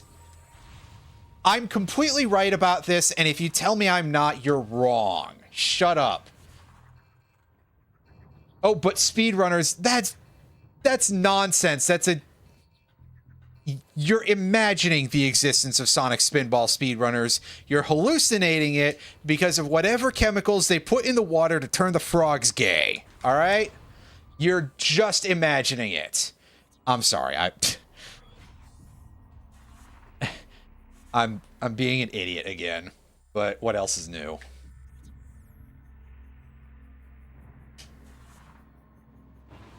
Actually, no, seriously, if folks who are able to speedrun Sonic Spinball with any degree of consistency, that is actually kind of impressive. Because that's a hard-ass game. And not even just in the sense of like, oh, Delia is really shitty at video games, isn't she? Kind of way. No, that game is hard. And people who actually have played more than one video game in their entire life that wasn't Balatro agree with me on that sentiment. So, you know, then I'm pretty sure that basically lines up to, yeah, Sonic Spinball is actually kind of hard.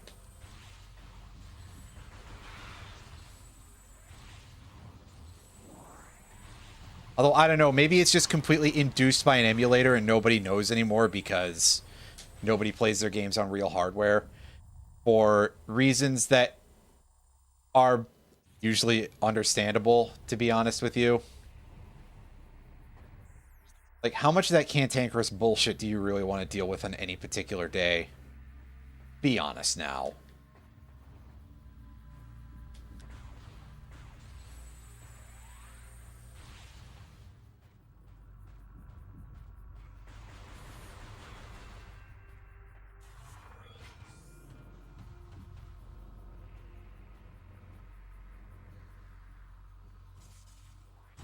Oh, hey. Yo, free energy tank. You like that? That will actually be very useful when we get to the place that sucks butt. Whatever it's called. I think it is just called the place that sucks butt.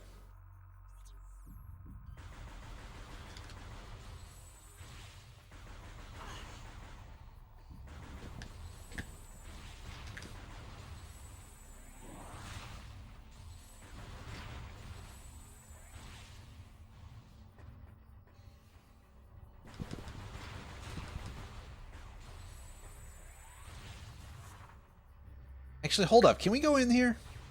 No. It doesn't look like it, but it is basically just a flat wall. That's a shame. I was really hoping it would be something a little bit more interesting, but oh well. Yeah, I figured. Oh well.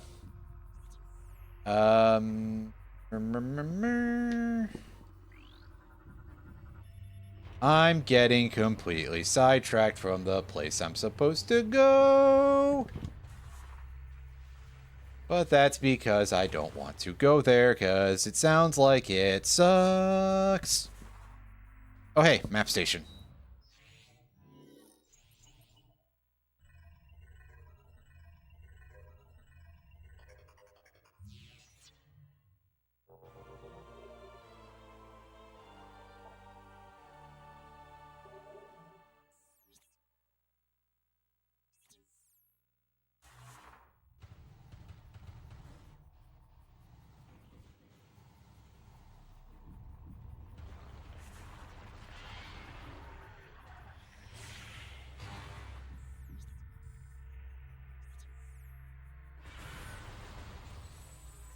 Come on, open up.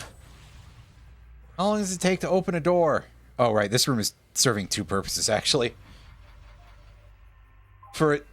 By the standards of save rooms, this is pretty big. GameCube's got to use all those qubits in order to load the... I assume that that's what you would call the GameCube's power things. Power things, yeah, okay, whatever.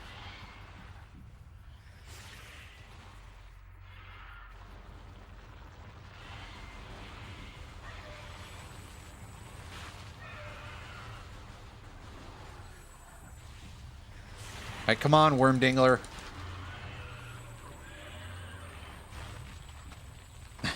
This was quite a bit to explode. Very juicy sounding explosion, too. I appreciate that on some level. And by that, I mean, ugh.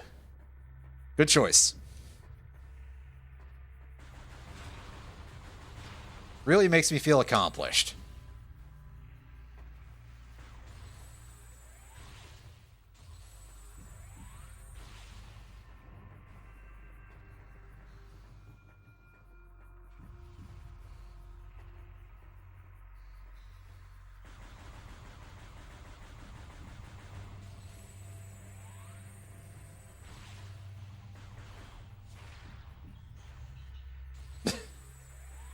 Like, I was trying real hard to avoid that.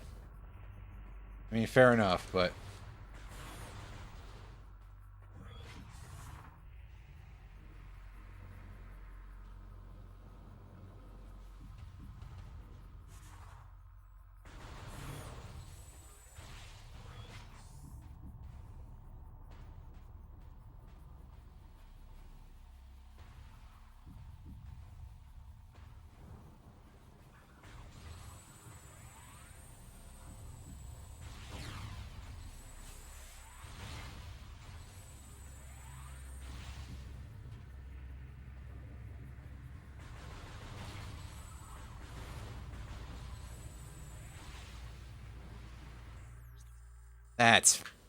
That's not it. That's the one down there.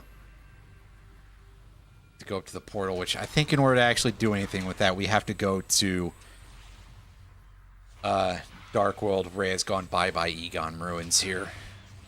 Or whatever it's called. Listen, I know I'm stretching with that name, but what else is new? Me stretching horribly to make a stupid joke? What else? Who could imagine, right?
Oh, am I not supposed to do something here?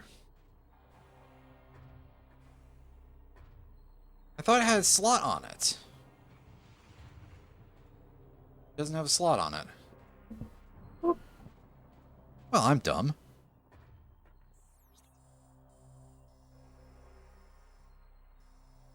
I apologize. I don't have a really good excuse for that, to be honest with you.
Okay, yeah, so to get up there, we just need the double jump, don't we?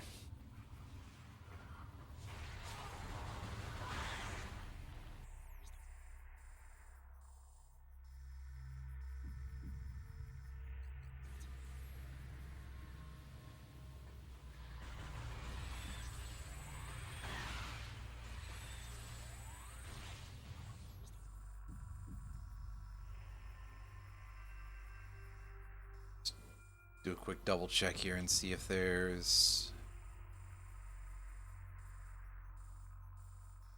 any other, like, obvious places we can do it. Yeah, I assume that this is just an outlet from the middle arena up there. And we really do have to go to the portal location. But for some reason, my brain was like, no, that's a way you get out of there. That would be really goofy. Which is why it seems reasonable at the time. Excuse me. I apologize. Which is why I said excuse me. Can we get in here? That easily, that's for sure. How about this body? Is this...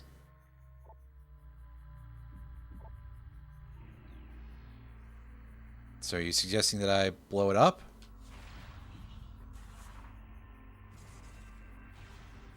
Or that it doesn't work that well? Anything else we can glean from the area? The answer appears to be no. Well, off we go.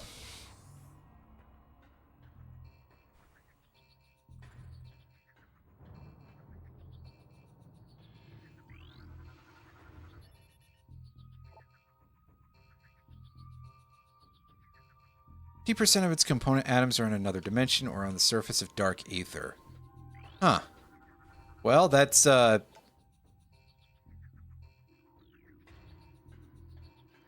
that's a thing to happen with something.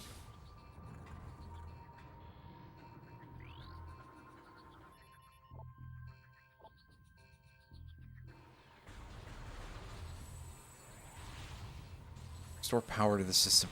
That going.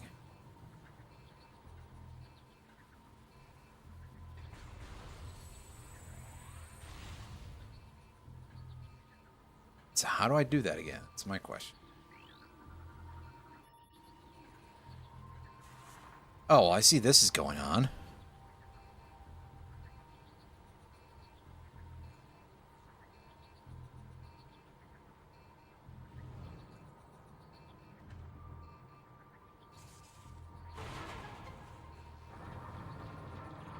Huh.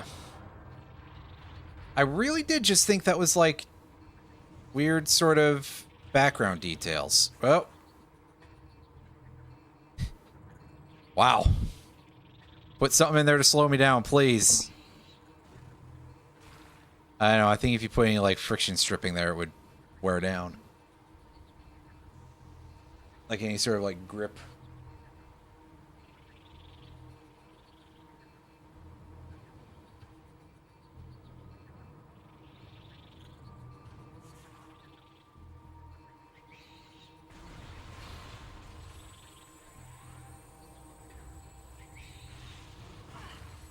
Oh, okay. I thought that was a crate from a distance, but no, it's just another elevators.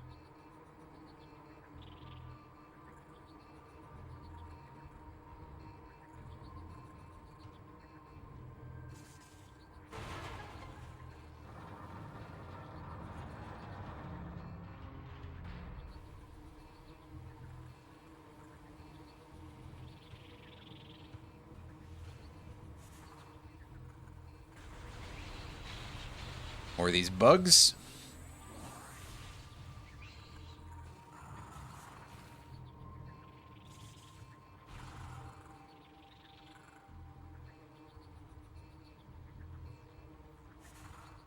Well, now I feel like I'm in the wrong part of the neighborhood here.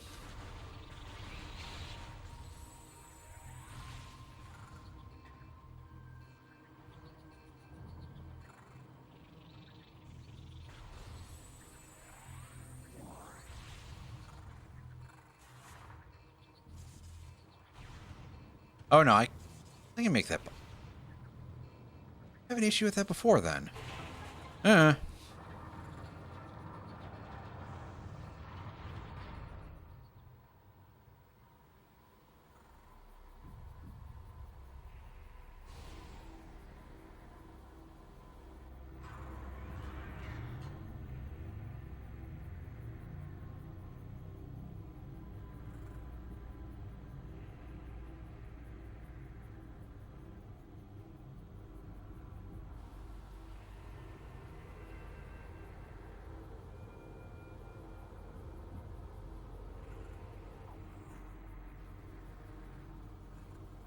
Okay, well, that presumably has operated the portal device. So we should be able to go and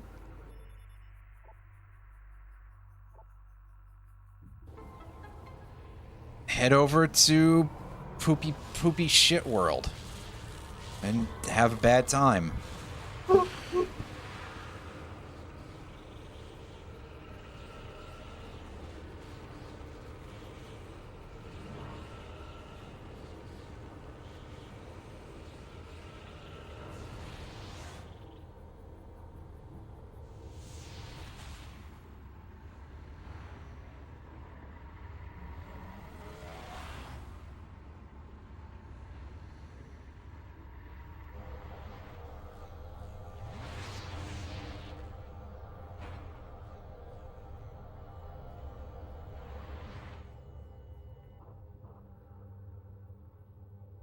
All right, then. Here we don't walk out of the bubble, Samus. That's a bad idea. Yeah, you caught some of the gross particles.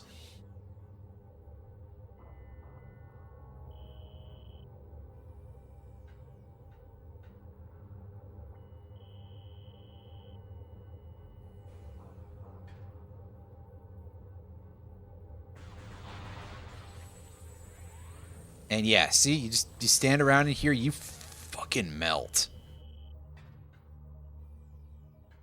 However, at bare minimum, if you stand in the light zones, you do recharge. Maybe Samus is like fundamentally a light elemental or something, and that's why. I don't know. I'll have to like ask the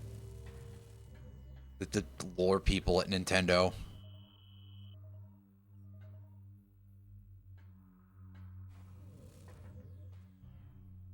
I say, assuming that such a thing even exists.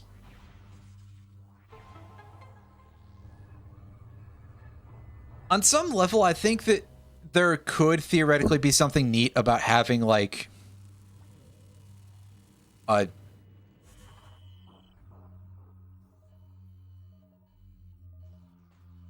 an RPG series. It's like all Nintendo properties. Of course, if we want to get any sort of thing that's just crossover everything Nintendo, it's always just going to be Smash Brothers for some reason instead of a good genre. But hey,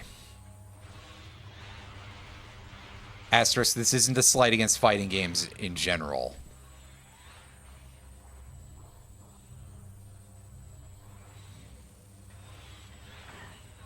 Many fighting games are actually quite good.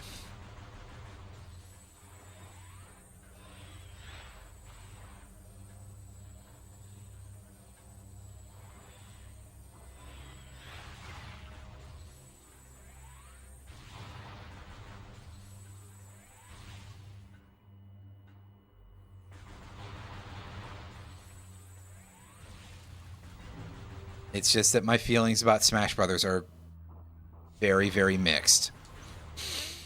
And when push comes to shove, I don't think I'm a fan. I don't necessarily think the whole platform fighter idea is bad inherently. And I have to give credit that Smash Ultimate did actually have some attempts at character balance. So I think at least somebody on the team was like, okay, we want to make a real game this time. But also,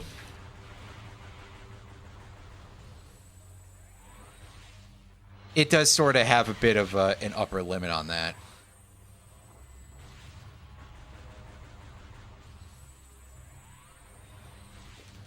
Well, that's fair. I honestly didn't either. And I mean, I'm like, how much did I even play of Smash Brothers when I was younger? I definitely rented Smash 1 a couple of times, and I kind of liked the... Honestly, most of what I did with any of the Smash games is play the break the targets minigame, at least Smash 1. Melee, I did play a couple of, like, just against the computer, but obviously that does have a bit of a shelf life. And not a great one at that. I certainly don't think that Melee is anywhere near the level of quality that people, like, you know, all over themselves over. Listen, I think the Gundam Wing Fighter was better than Melee, so... And perhaps I'm just a sick individual. And by perhaps, I mean, oh, yeah. Yeah, a little bit.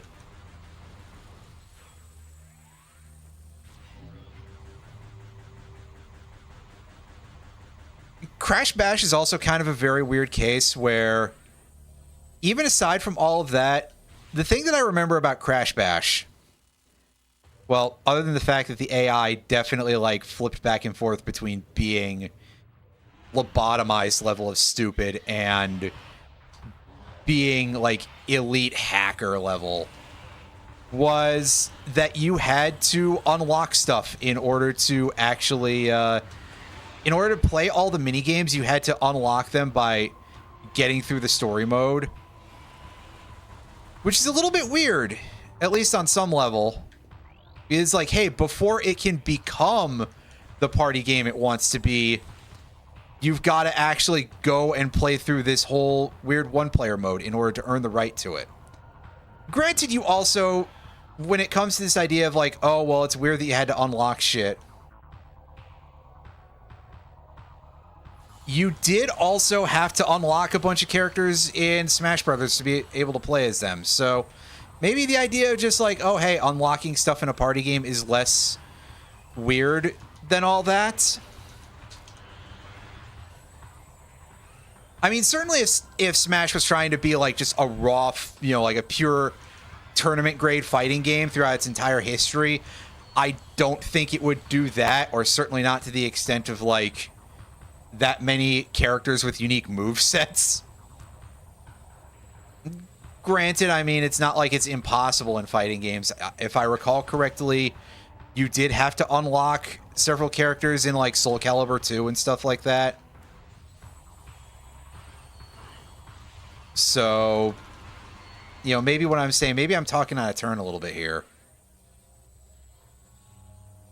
on this particular matter, but I don't know. Ultimately, it's just like, I don't really favor this game style on the same level that apparently some people do, because there's enough of a... Are you a moving thing that has a zone attached to it? That is interesting.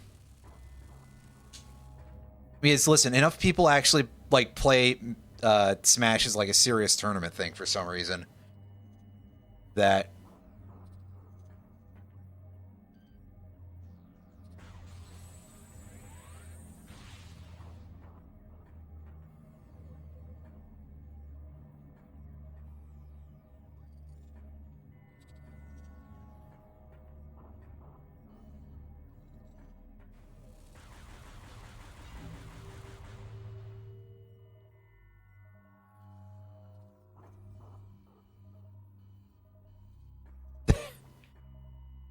I mean, listen, I'll say that about, but that definitely sounds like it applies to somebody like Hungrybox, but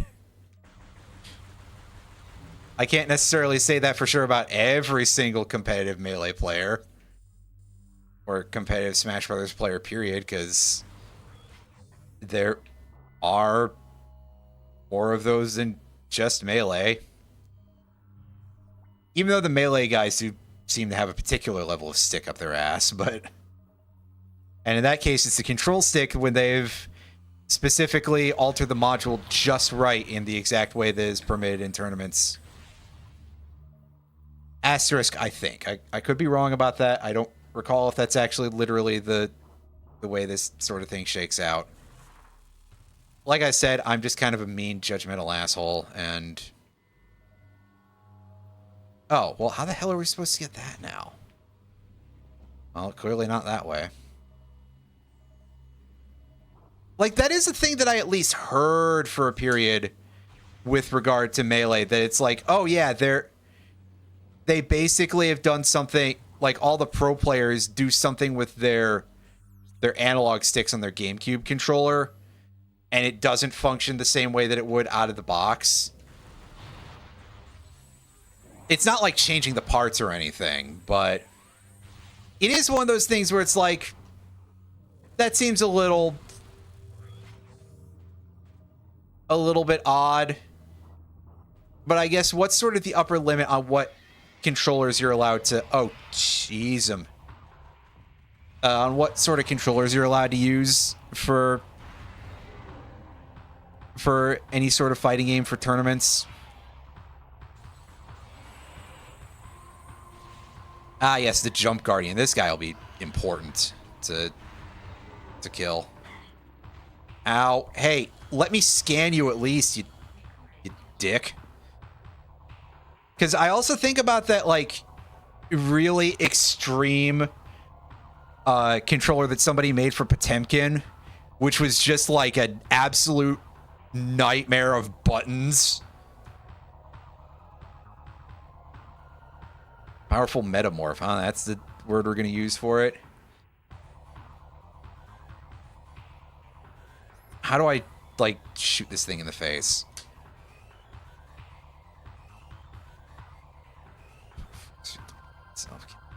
Definitely a construct.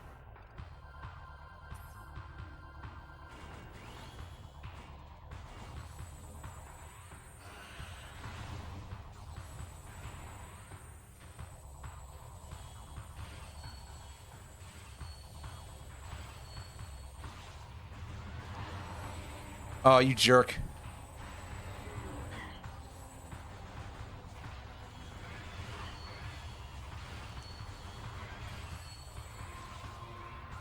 Yeah, see, you remember the Nightmare Potemkin hitbox with like a trillion buttons. I kind of admire that on some level, though.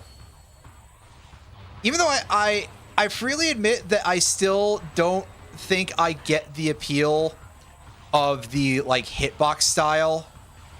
I think that hitbox is the name they use for that type of controller. Like it's the kind with no joystick on it, but it is still more or less the setup of a fight stick. It just, I guess, uses buttons for the directionals. I don't know. If I want that, I'll just use a regular controller.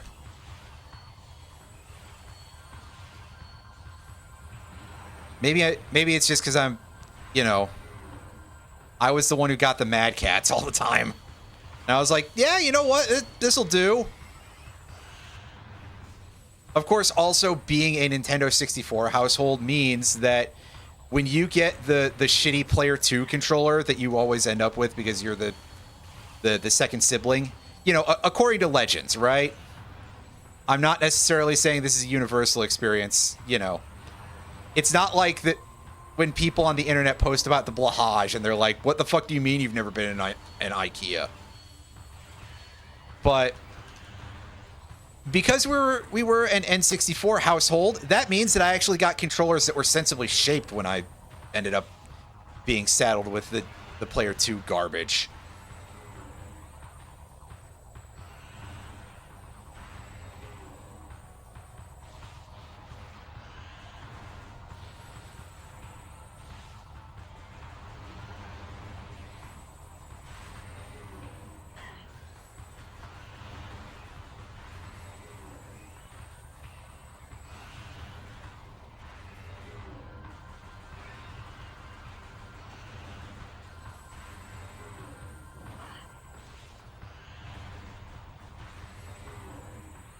Okay, I gotcha.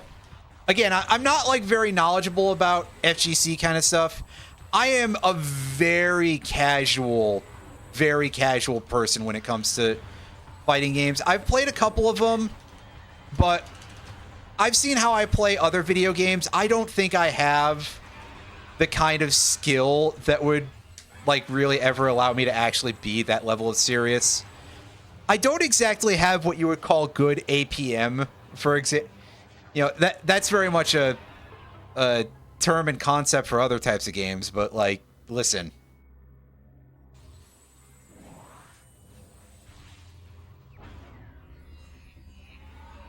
Maybe if I were to just sit around and practice one of them for a very long time, I could like become good at Gold Lewis or something, I don't know.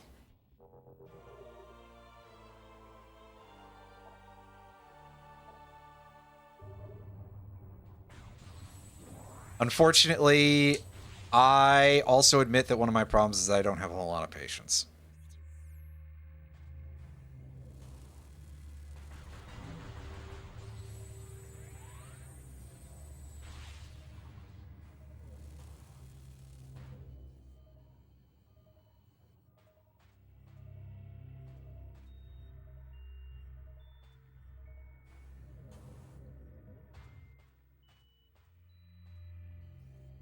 Oh, I don't think I can get...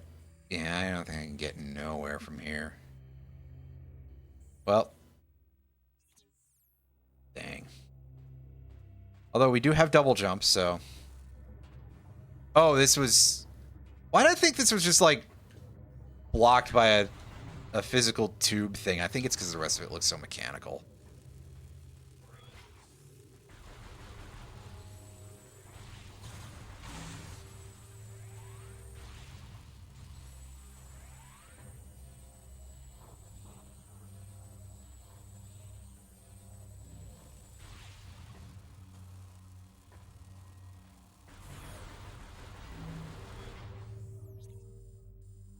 Okay, yeah, so we're back at the portal location here. Which is great, because I don't know if I need to, like, go back in time here yet or not. You might be saying, you're not going back in time, streamer, and you are correct, but... Oops. Yeah, like, chess doesn't have luck per se, unless you wish to count your opponent choosing whatever with you not knowing to be a form of luck, or I guess depending on determining who goes first, because that can have a very severe effect on the odds.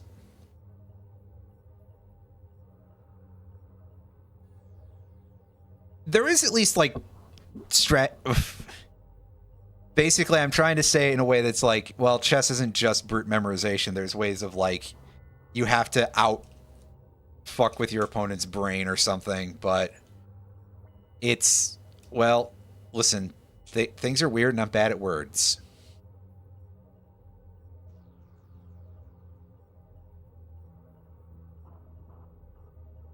Yeah, ultimately, yes, it is sort of...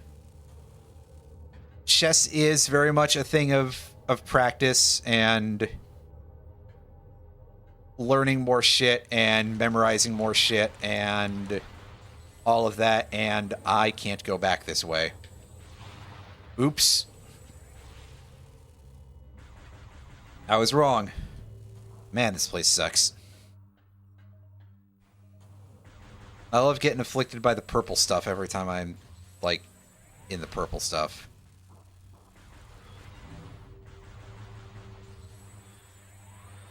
Oh, we got some eyeballs coming in.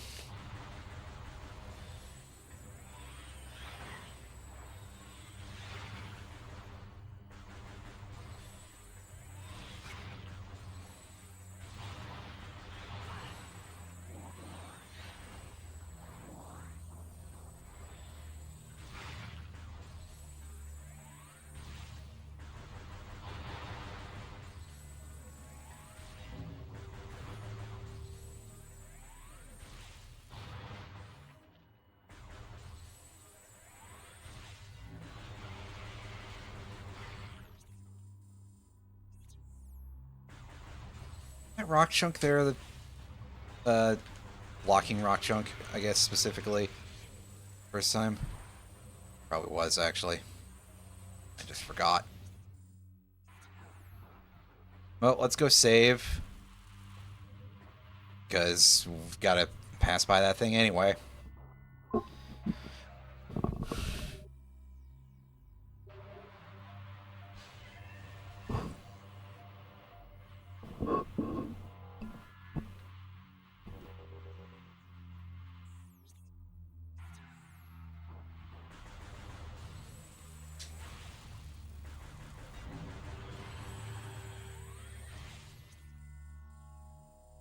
This place.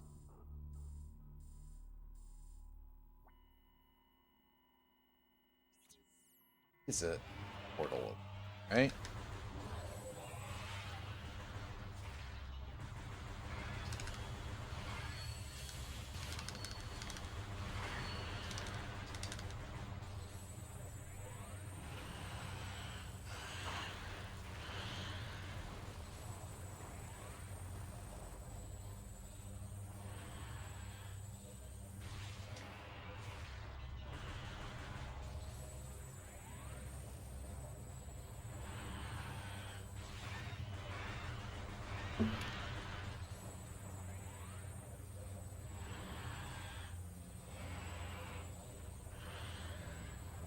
Anyway, yeah, my point here is that,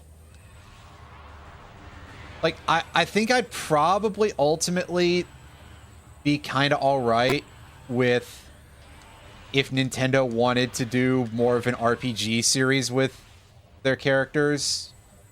But, you know, like, that's gonna happen.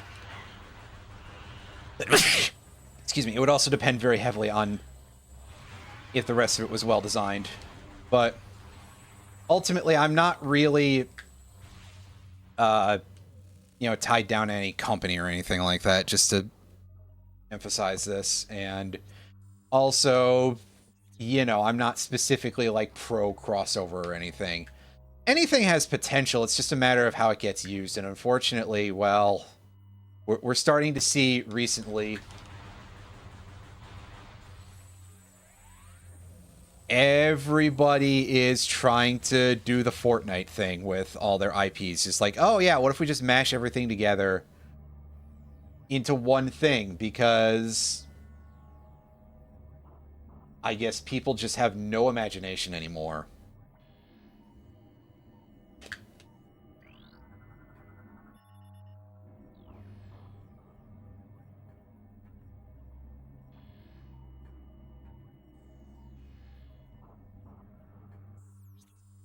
Okay, we can't go over there because of the blockage. So I guess we have to keep going this way.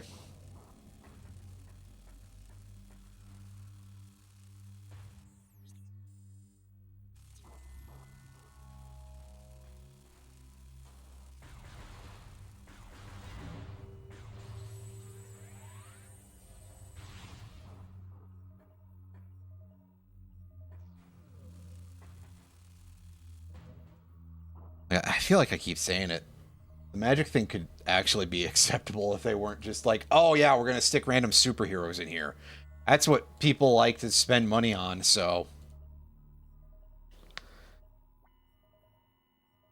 Cynical losers who have no sense of artistic anything whatsoever. They just like money.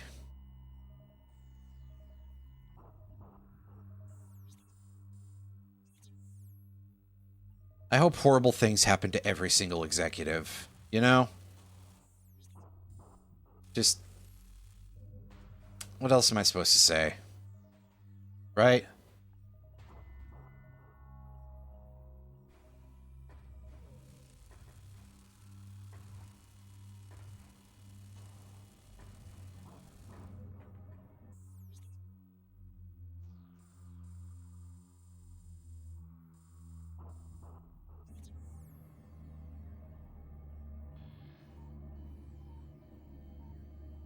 Oh yeah, see the Sonic device isn't here.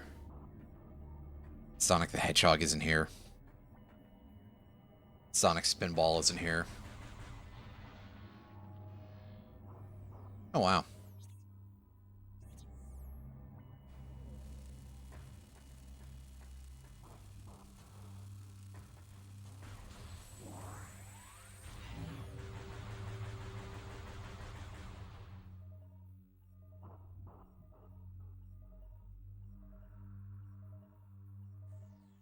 I like how our energy meter is emptying because it's displaying how full our current energy tank is, and we just looped back over, so it's just like, oh, it's just dropping to 0.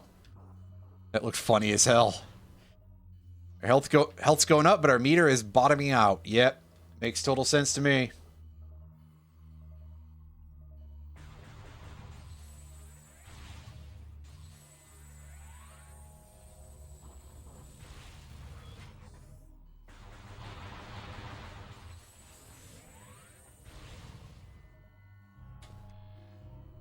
You say about nope.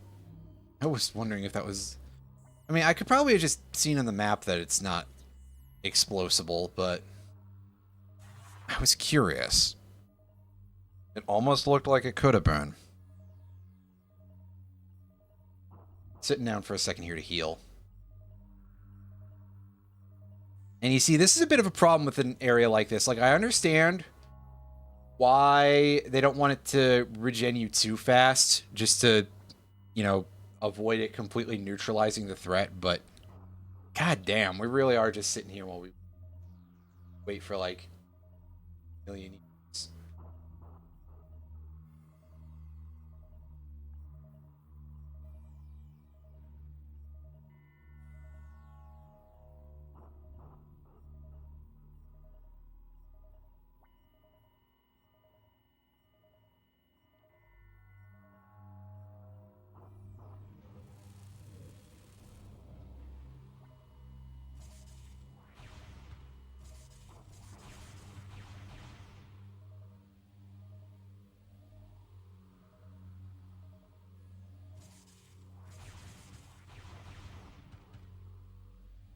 Yeah, well, I'm certainly not getting up there.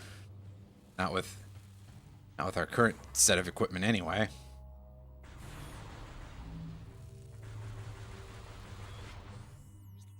Okay. So, a bit of a browse around here. The green is an unknown thing that I believe is probably like super missile or something.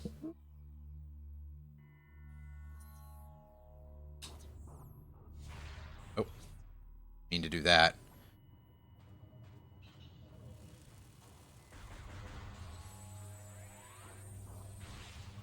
But we want to try to wrap around to that red door.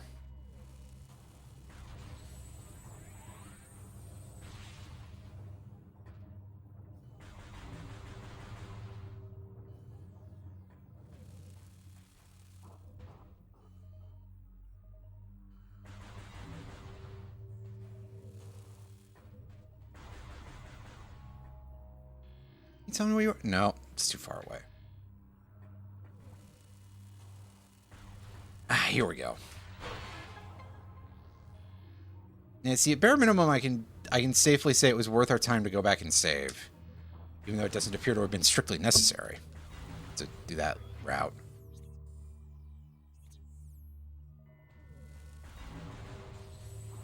Holy good lord! How is that so red? Looks so messed up.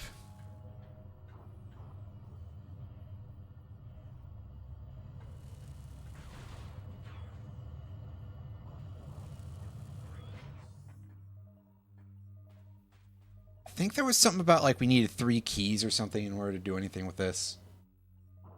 So it's very possible, and in fact very probable, that we're here way too early, but... let's see what we can do here.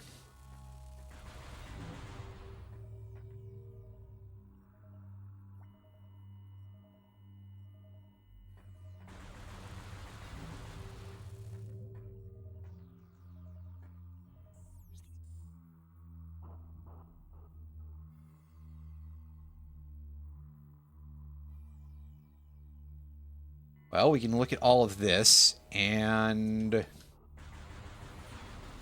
go this way. First key.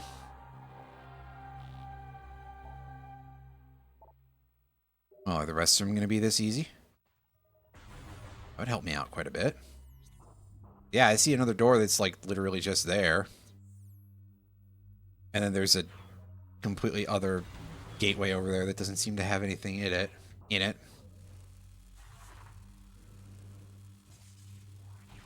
Now we gotta go backwards.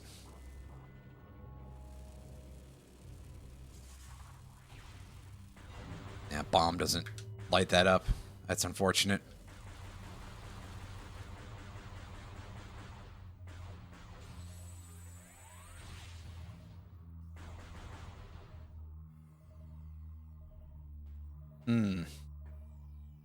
I have a feeling that we're not going to be able to get into where we want to go here.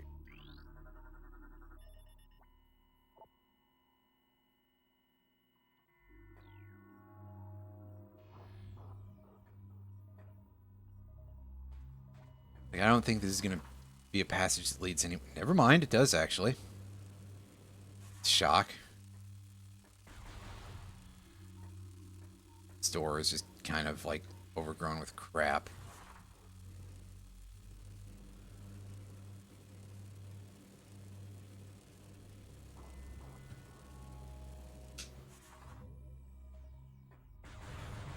Oh, that was quite a burn we took there. Can't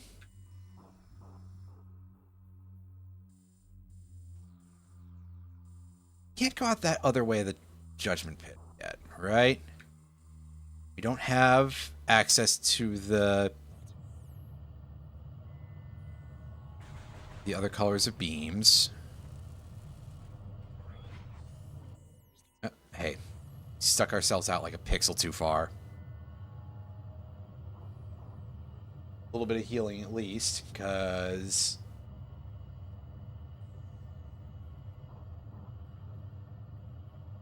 yeah, we did kind of get a little bit cooked, so...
Excuse me again.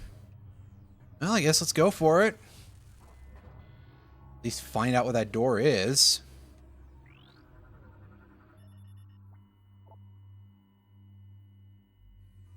Super missile.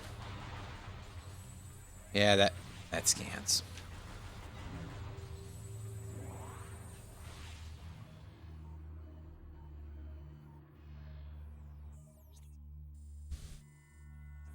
Sec, I'm curious about something now. We're gonna sizzle pretty hard for this, but it's not as. I was hoping there would be another passage there, but it doesn't seem to be the case.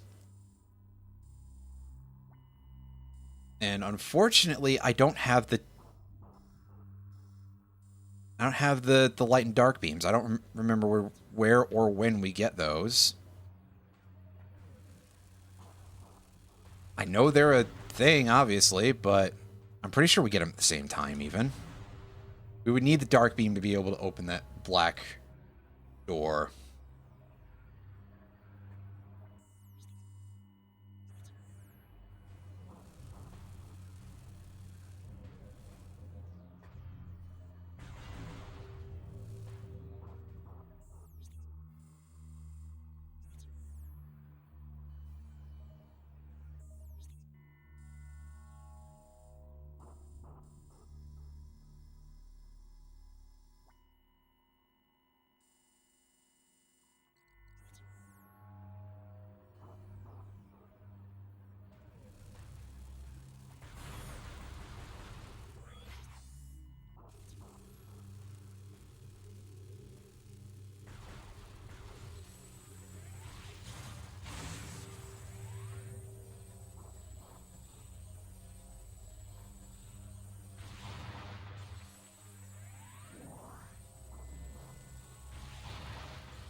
Oh yeah, just scan it and maybe it'll tell me something. Oh, okay, so I literally just had to... I'm sorry, I forgot about the first rule of the whole damn series. Which is scan everything in order to make progress. Whoops. I didn't think that through.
Oh. Actually, pick up the missiles, please.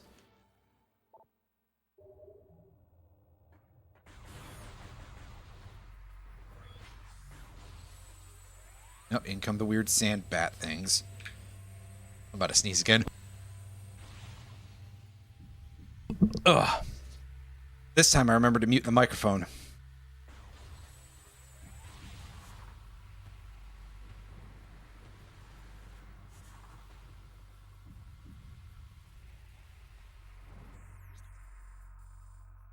You know, I dropped through. I was like, where the hell is the save point? But it's like up here. Right. Right.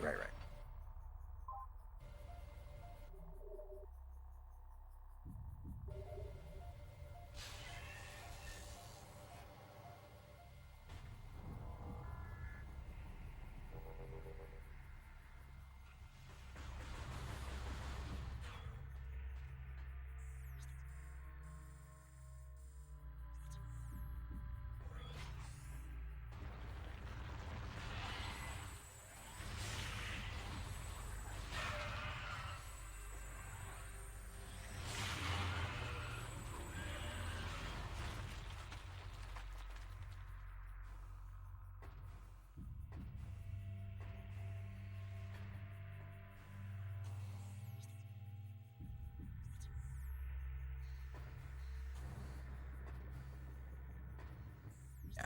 That's the side that's blocked by that thing. So we want to go this way, I believe. Right, yeah, there's our weird sonic resonator machine.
Oh, it's just for a lore scan. I mean, and for that thing, but I thought it was going to be a path through.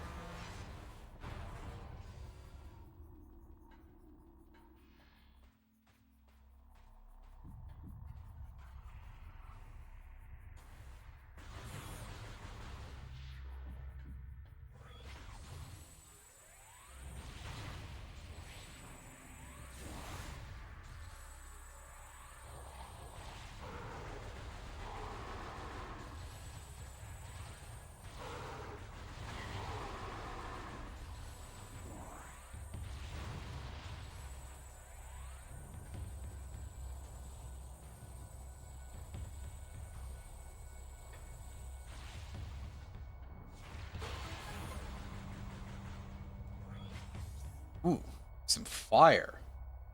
Wow. Something's going on, I guess.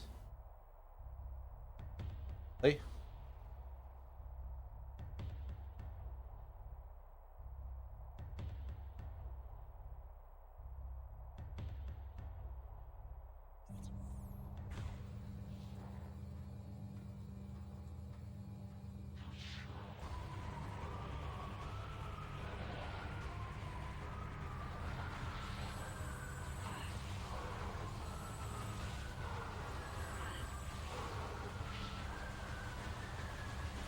Well, I guess this at least makes it feel like things are a little more recent if you have fire. You've also got this, like, this style of wind turbine with the spiraling fins. I kind of wonder when this became a thing in the real world, because like I've seen them before, but I just have no idea when they first started to appear.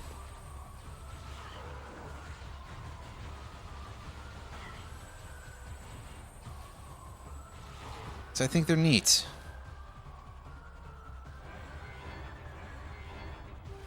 Uh-oh. Don't like that big cannon thing. I have to figure out where exactly it's,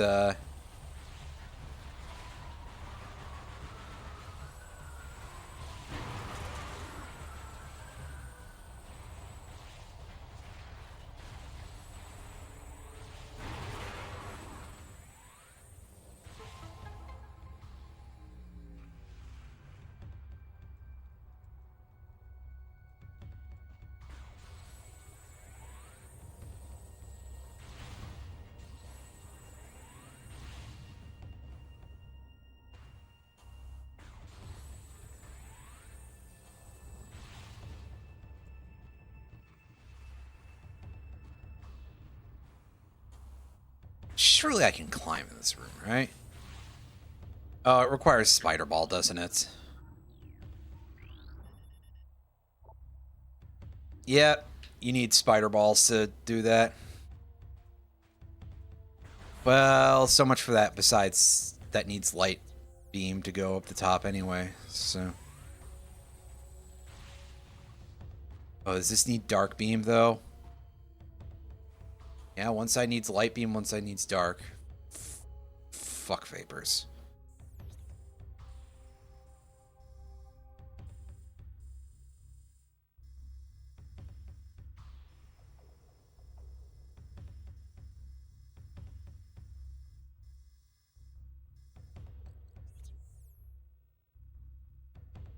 What am I stuck on? Well, we got unstuck from it pretty quickly, at least.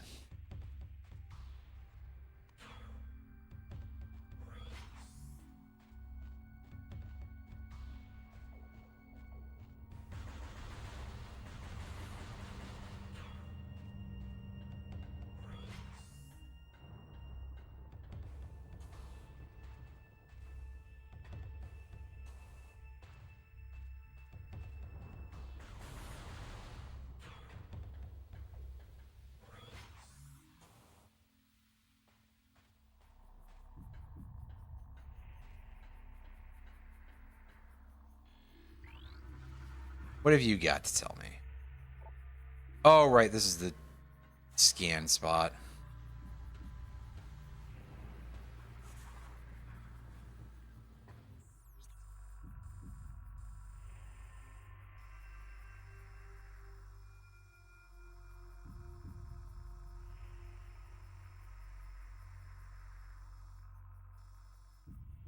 Support center. That's a portal location on it.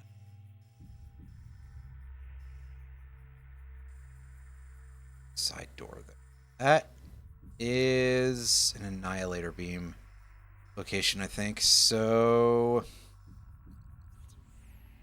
do they want me to just go back to the overworld?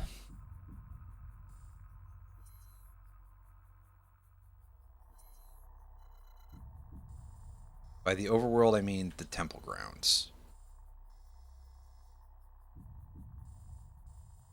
See, it would really help if I could find what color of translation requirement are on any of these.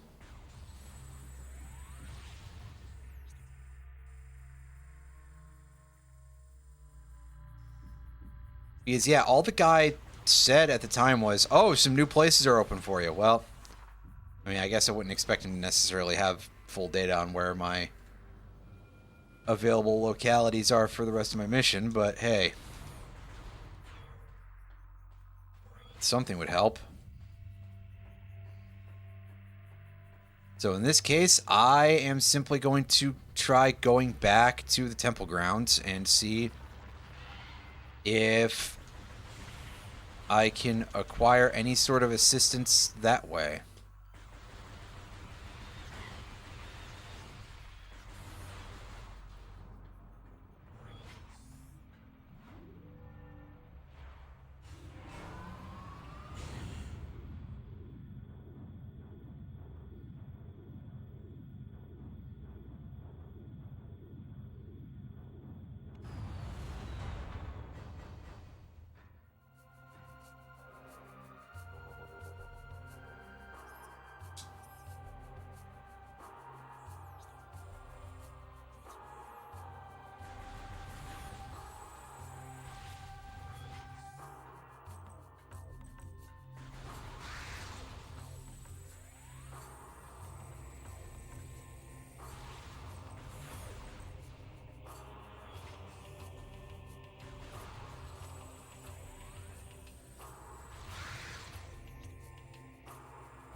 Alright, well that's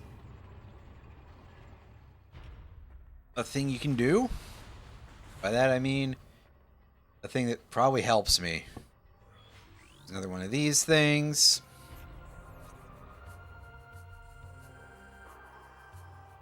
Gets me back to the ship. After this opens, anyway. Means we might be able to go off to the side there and find something.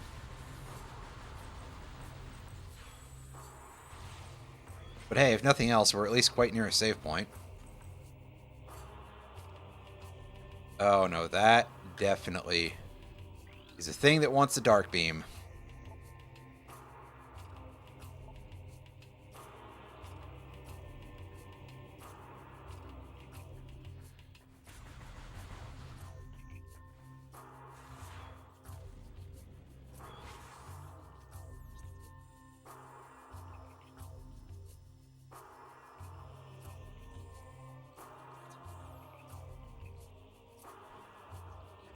There are times when you get a little bit of like loading hiccup returning from the map to the gameplay.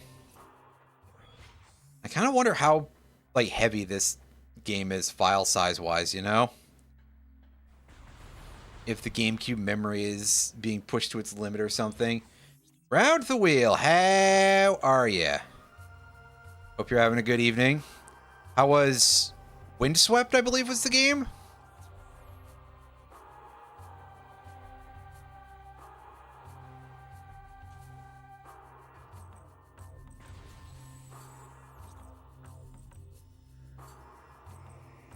That's not the... That's where we go.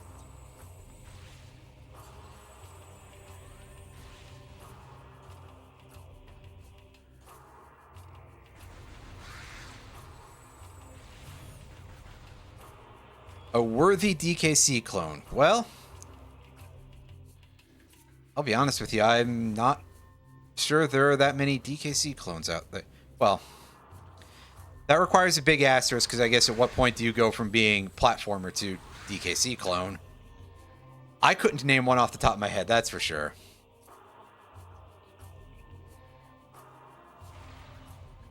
That's not what I wanted to see if there was anything in this rubble pile, but no. I have to find out about that later, I guess. If anything.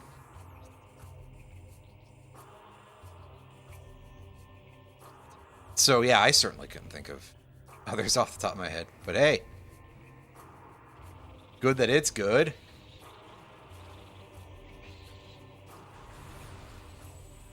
Oh, well, nice of them to give you those amounts of quality of life, because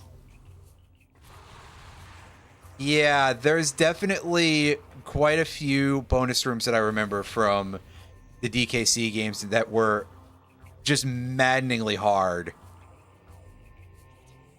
And you only had one try at them, so that could be pretty nasty.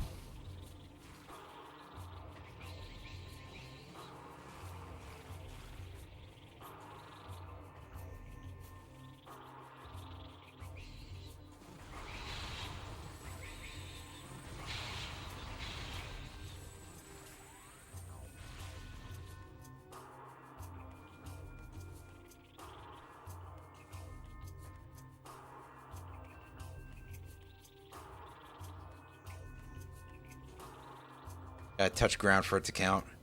Yeah, fair enough. See, I kind of wonder if that's going to be a specific challenge at some point. Of like, oh yeah, you've got to touch ground for it to count, but it's something that's suspended over like a pretty serious pit. Yeah, that's just a lore scan. Is there nothing in here? Do I not have to be here at all? I just came back here for nothing because I'm lost.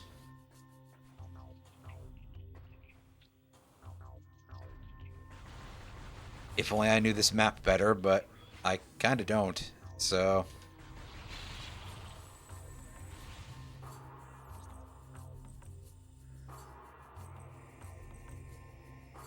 I guess... Go back to the temple transport. There were definitely some other some other areas that were gated behind the translation tool. I don't know if it's the right level that we have, but it wouldn't hurt to try, because that's the first thing I can think of at this point.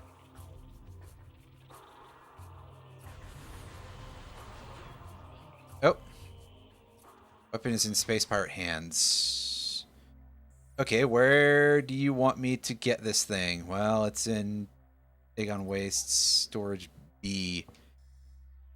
Now, hold on. Could I even get there?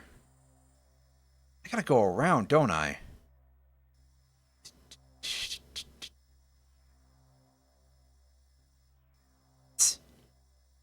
How am I supposed to get... Do I have to portal in from the other side or something?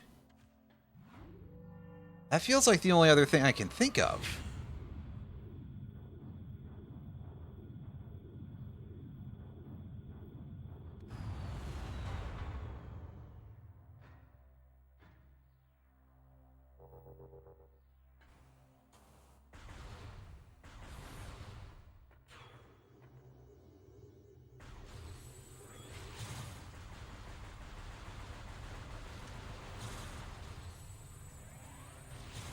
Well, I suppose I'll find out at some point if I have no other recourse. Object has scanning range. Well, that'll change in a second, don't worry. Pathway to Torvus. Okay, we're surely not supposed to go there yet, because... Yeah, Torvus Bog is the wet area. Yeah, I think I'm just going to go back, actually.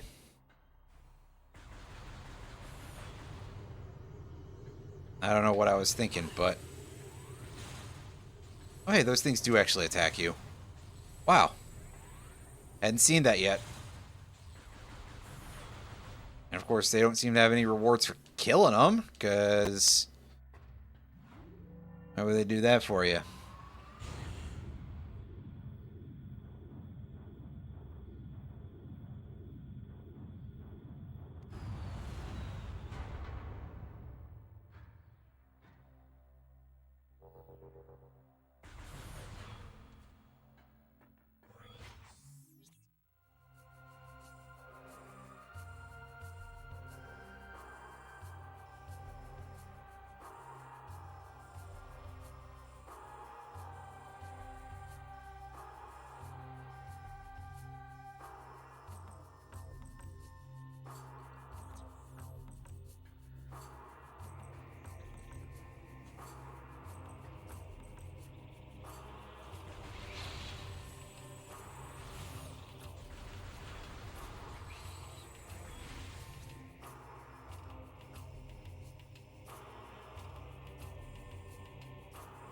Okay, right. This is not the way we go.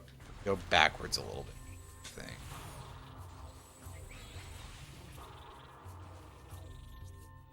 Or is it just across? Eh, more or less. This is my terrible memory happening again. Oh, no, we're in the storage room. So it's a little bit off to the side. Yeah, there's definitely a bit of a hiccup coming out of the map. So I guess even though I wasn't necessarily pro or anti before, I think I can safely say that an updated release for a slightly stronger hardware might not necessarily be a bad idea to make sure that you can get out of that map quickly. I don't know how the version on the Wii is, but I don't assume that it's necessarily that much more powerful because, honestly, well, that's the Wii for you.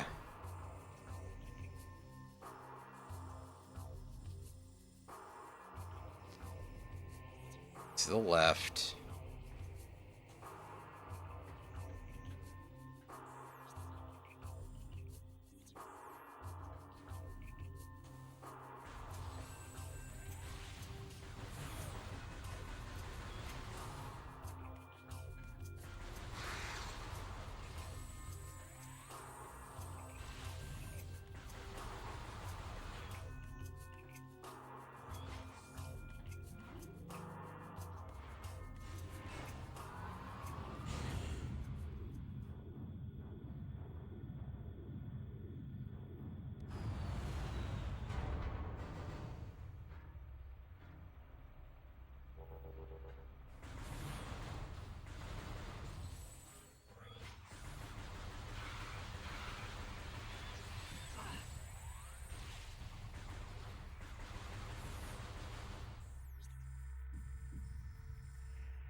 It's all...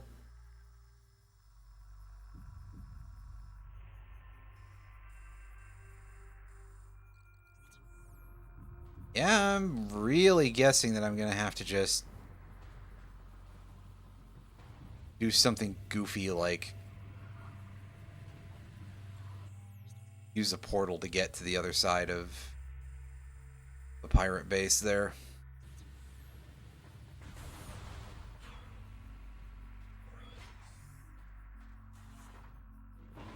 Not sure how much of Dark Aegon I can actually access.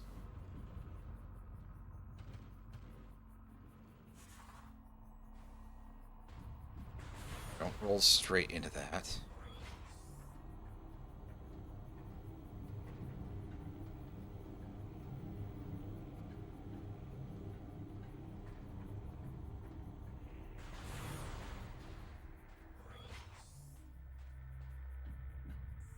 Oh, I see. This needs boost ball to do this.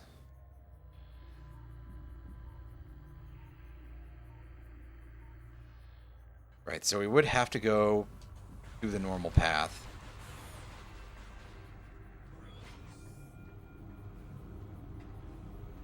Ow. I wasn't expecting that to be that bright. Which is really silly, but like somehow I'm just mentally like, yeah, the obstacles are never that severe. Right up until that one time when it actually was.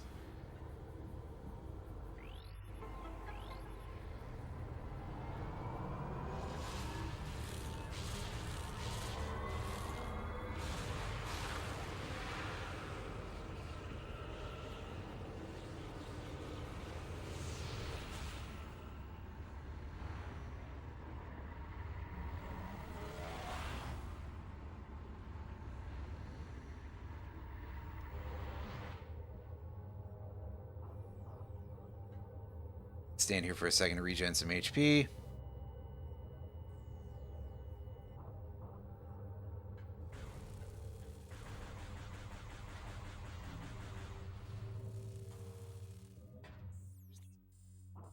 Get all of this stuff. Yeah, the Judgment Pit is blocked by green. It's blocked by an actual rock over there. Can't go through that gateway. Right, so really it does kind of come down to what the hell am I doing over here? I don't think I can get anywhere useful from just going to higher ground in one of these rooms where I can think is this next room anyway. The only other place that I don't know that I've fully explored.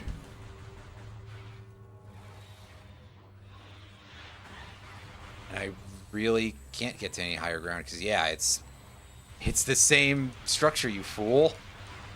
Means it needs the boost ball in order to get up there. Well, I don't know how the hell they expect me to get to the next goal when it literally requires the item that it sounds like they're spoiling is behind it with that hint.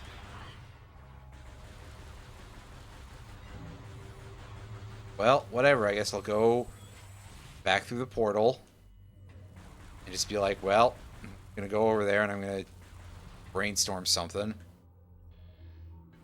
Where ultimately I'll be a little bit confused because, well, I don't need the help in that regard, really.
Unless there's a location that I've missed, which I don't know that there is. I am so close to just looking this up because... What? This doesn't make sense.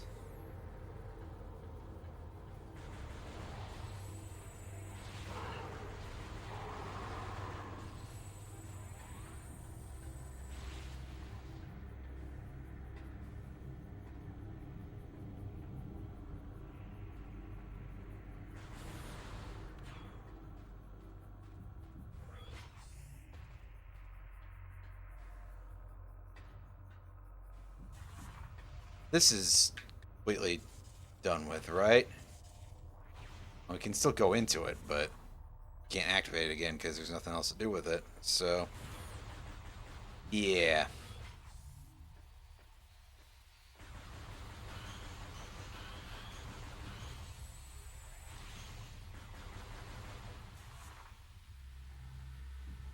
So we roll past here. And we drop down, and we could save, but we've done like nothing since we last saved, so I'm gonna ignore that for now. I'll come back to it in a bit, I suppose.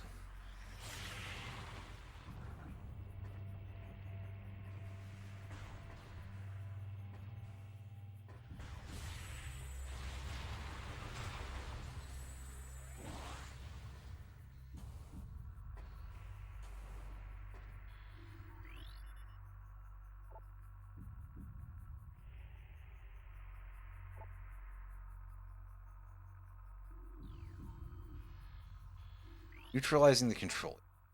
Well,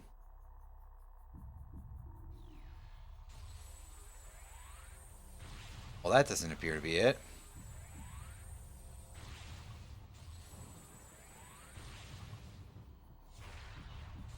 Just had to make sure, though. Yeah, see, we can't do anything with any of these. And that's just a flow of weird flying things that are passing through here.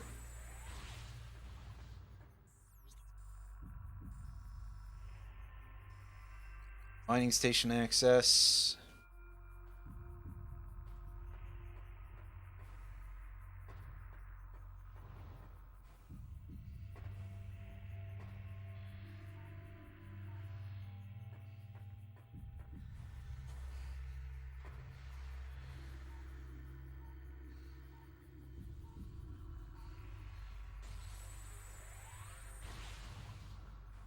Yeah, see, we can shoot through here, but we can't get ourselves into this gateway in any way.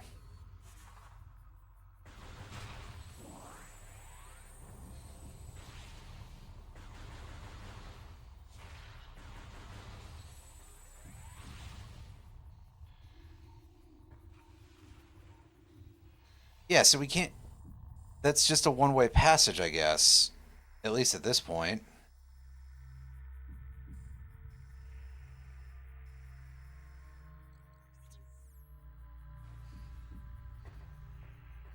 Maybe something changes that later, but for now, I don't know.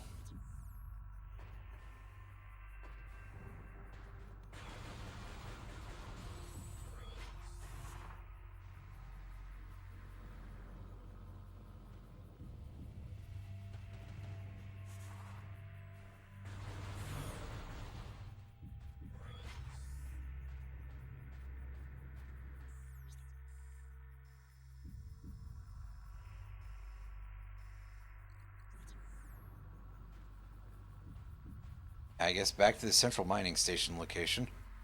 I remember how to get there. Thankfully.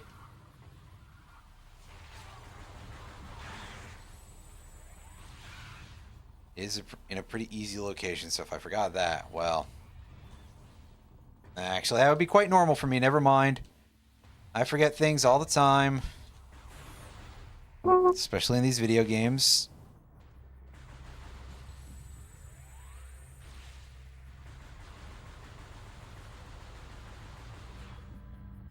Pause for a second. Just doing a little adjustment here.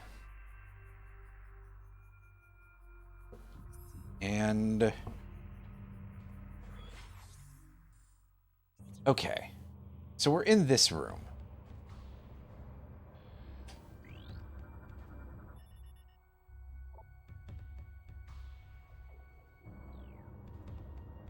And this is as close as I've got to anything that could possibly be a lead.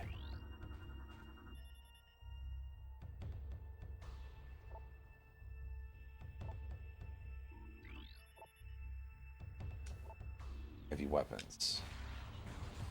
That's not heavy weaponry, which is fair, but it's good to know that you can come back here later with something bigger to deal with it. See?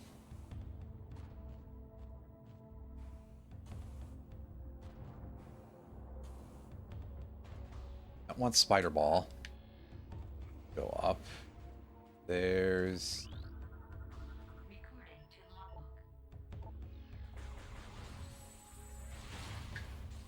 just a pirate skiff.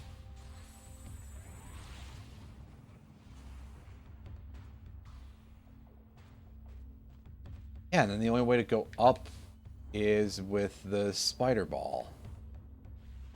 I was gonna say, barring any sort of like ability for me to abuse this geometry, but I think by this point Retro had like changed up how they did hit detection for a lot of this stuff, so that's less possible.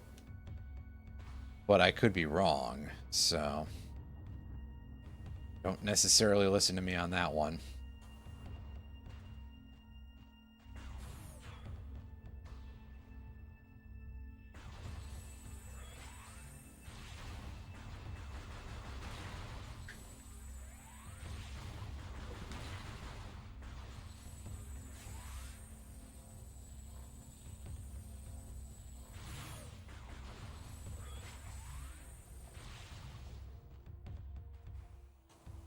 And yeah, white door, black door. We can't go in here yet.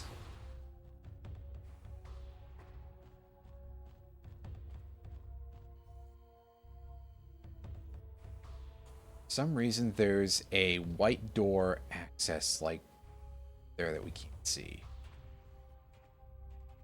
So what is the gag here?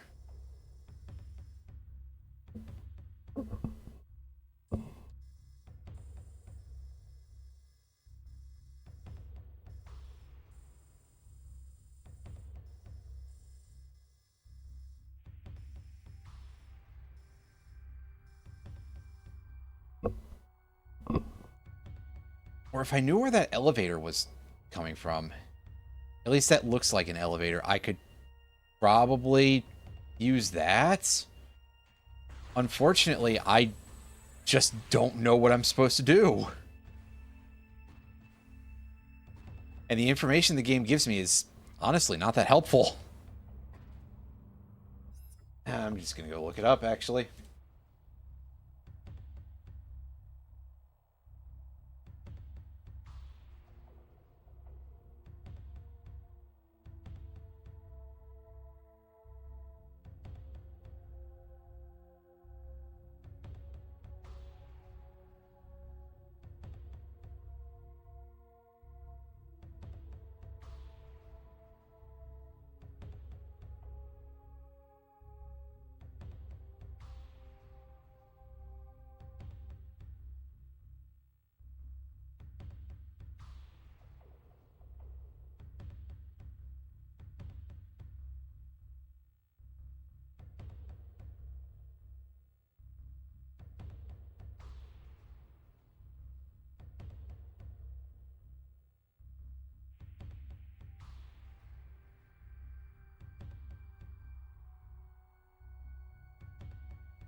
Okay, so apparently it is in that tunnel. Hang on. It's just a location I didn't see before.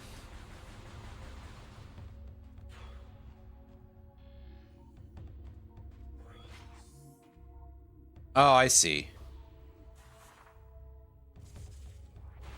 That's just my bad, because I just didn't see these well, because of some reason. And that some reason is probably rank incompetence, but I digress.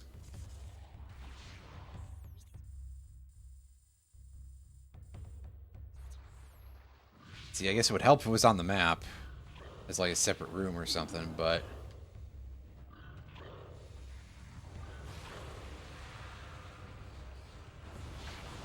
you guys, that's not a good idea. As they all just rush into the portal.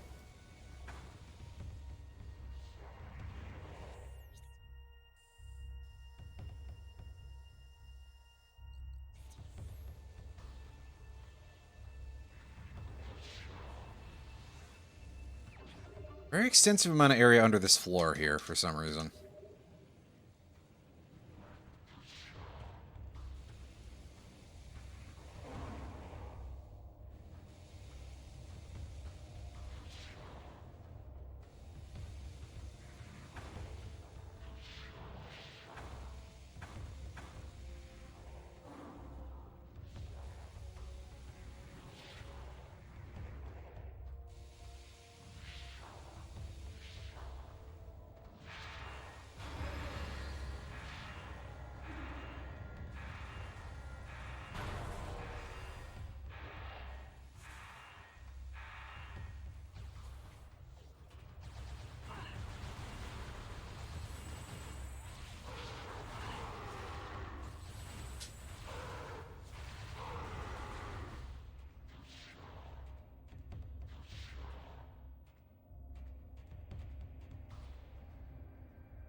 Hey, please tell me I don't have to go to the portal in order to actually get the things I'm here for.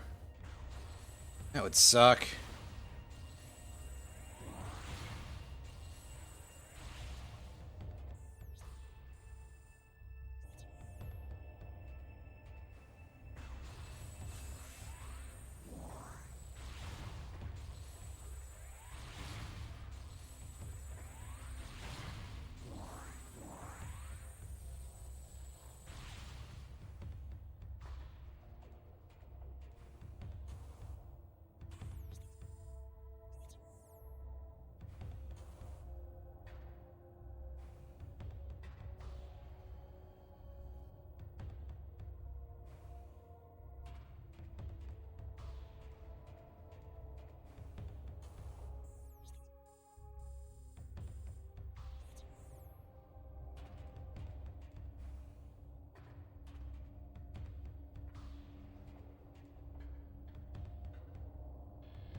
Oh, I hear a guy.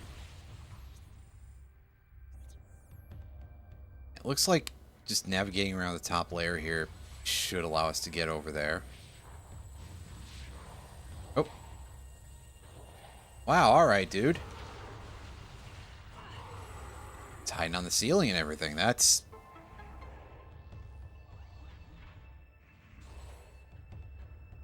comparatively a display of skill. Whoa, hey. Shut up.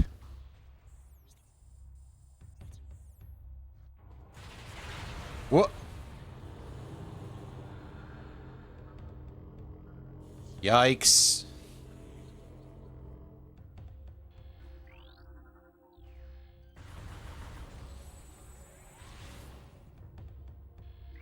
Okay, fine. Give me the full information. Energized with dark energy, huh?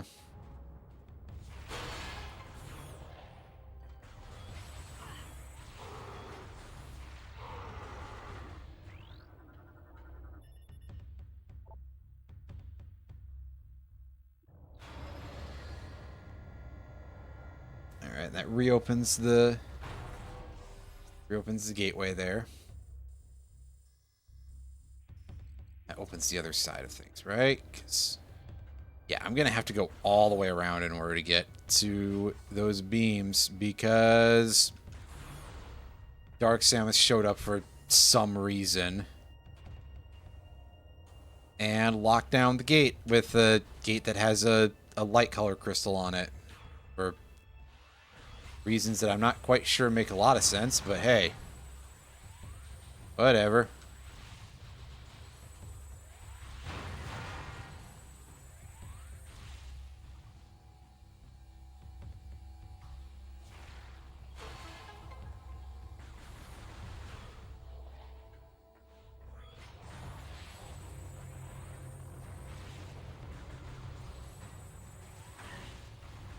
I think they left. Not completely without leaving other folks here, but hey. I think those are Metroids in those little cells. I haven't scanned, but they looked a little bit like Metroids in terms of their movements. What do you guys say here?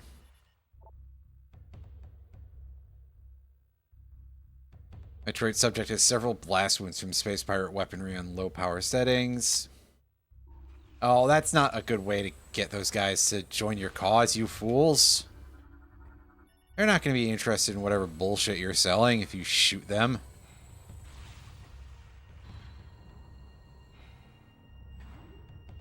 Especially not with blasting weaponry. Jeez. Kidding me?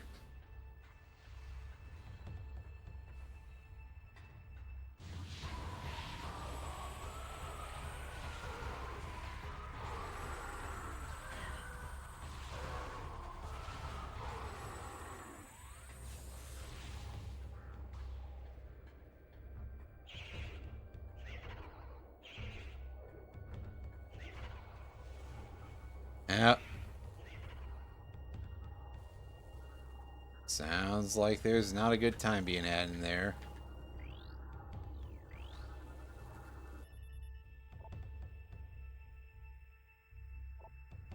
It's hoping for a little more information on what that thing was, but hey. Whoa, dang. Little bastard shot me in the ass.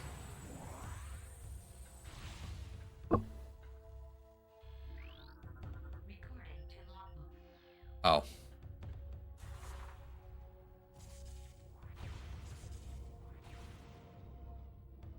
Other side. For a second, I thought it was just, like, disabled, like the outer rim hadn't fully extended or something. Foolish thing to think that was.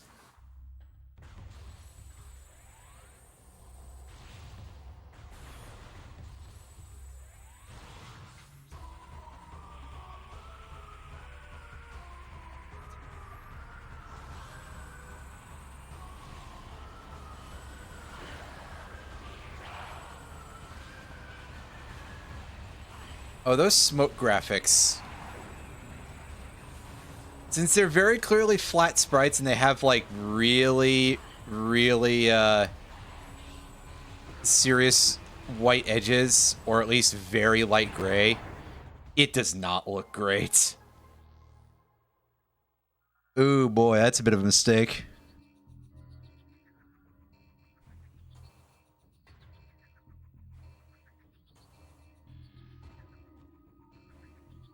Hey, look, it's yet another thing that the space pirates have that requires a scan visor to operate for some reason. Have they ever considered something that just requires you to pull, like, 2 levers at once? Samus would absolutely not be able to deal with that.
Okay, yeah, so here we just, like, toggle these in order to make this into a set of stairs. Although it really seems like this one is particularly a pain in the ass to use.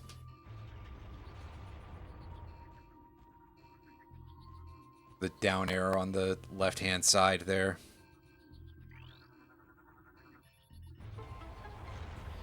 Okay, so now we've got a staircase built over to that door.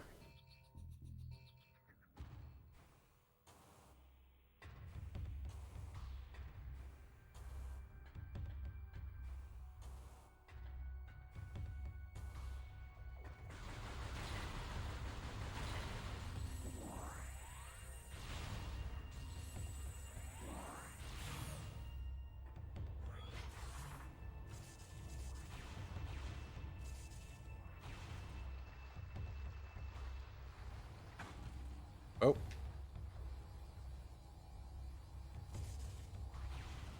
Okay, yeah, there's no timing puzzle thing. Just to go in there, sort of thing.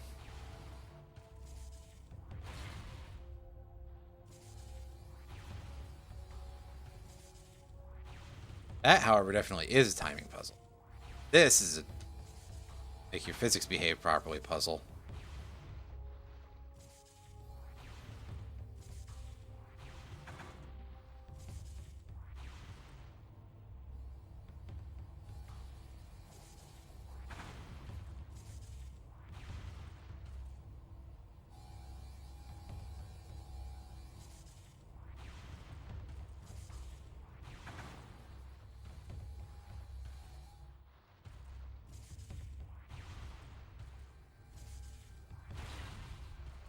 Okay, well, nice. I don't have to go back through that.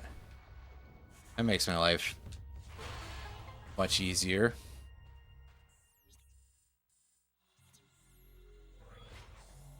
Save station. Right inside of this big semi-glass bubble here.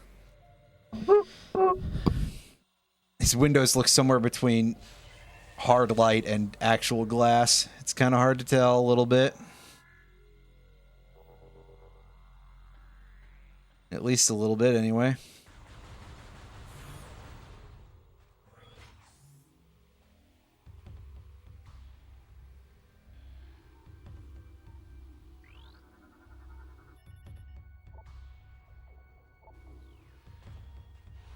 Brimstone is bomb, I believe. Either that or it's missiles, but I think it's bombs, especially judging by the fact that it's curved and on a piece of that. No, it's missile. Never mind. It just immediately made sense, I guess, because I was on a thing that was related to the use of the ball. So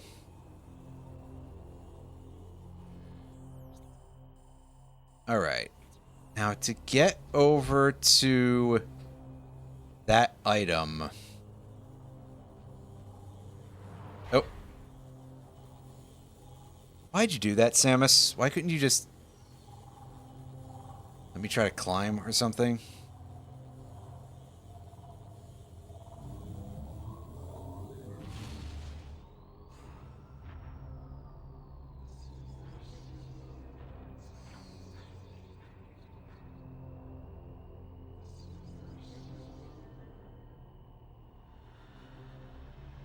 I think Dark Samus got what it wanted and is going to bail here. Oh, nope.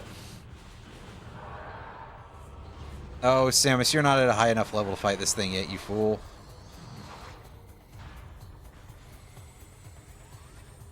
Or maybe we have to deal with it. Well, I guess they gave us a save point for a good reason.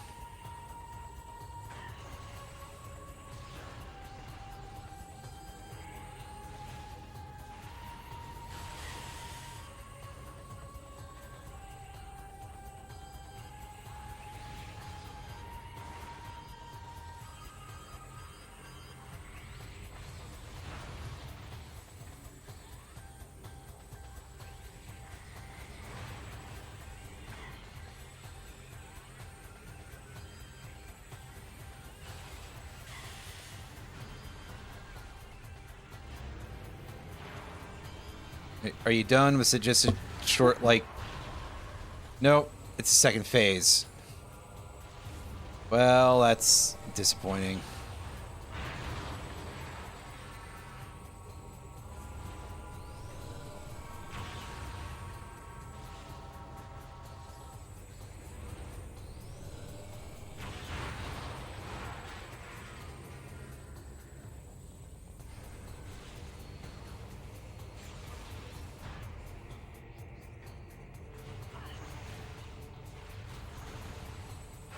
Yeah, they do in fact just bounce.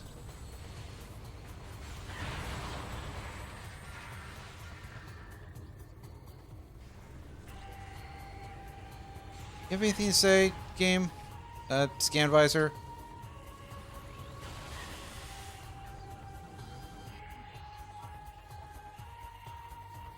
Some power entity.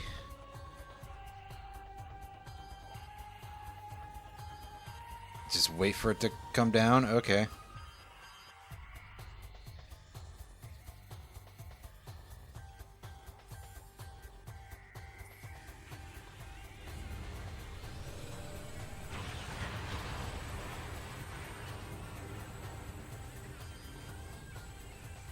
Well, we're gonna be waiting a while then, I guess.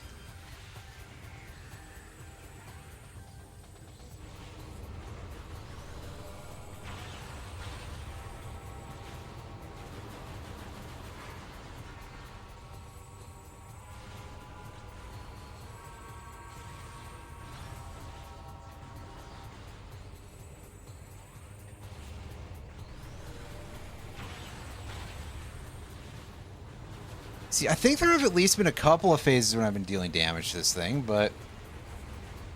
Yeah, like when it's moving at least.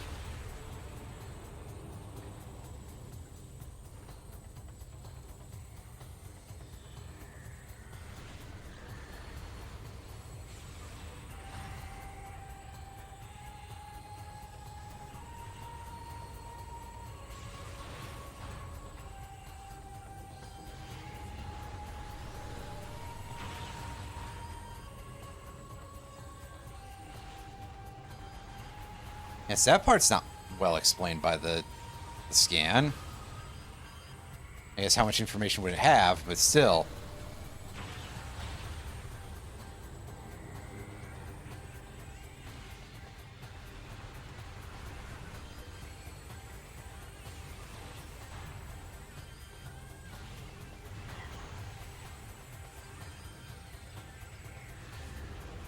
Yeah, so the trick is to just shoot it while it's cruising during this phase. There's gonna be a backdash and a bit of that business. And there we go. We managed to defeat it this time, which of course is massively spoiled the fact that we have to do this multiple times by the fact that it's listed as Dark Samus 1 in the scan book. I don't even feel like saying that is something that should even count as a spoiler, because...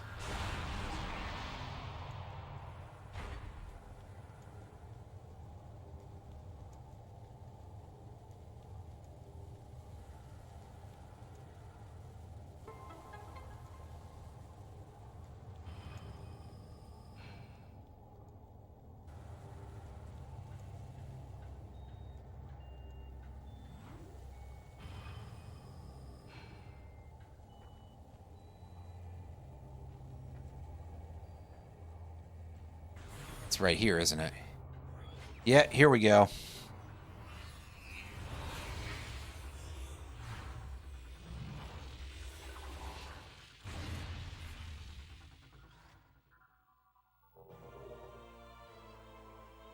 We got the Dark Beam. Isn't that supposed to also get us the Light Beam at, like, the same time? Or is that just something that's nearby?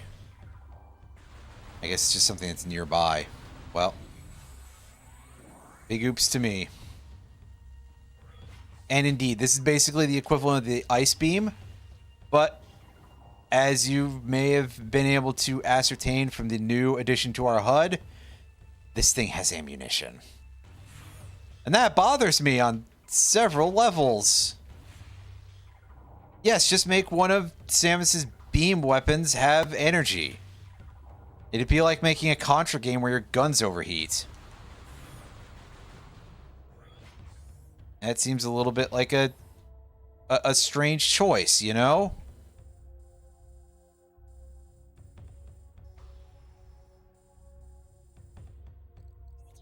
Biostorage station has another door over there. That is dark beam locked. Let's go see if we can check that out and get anything useful.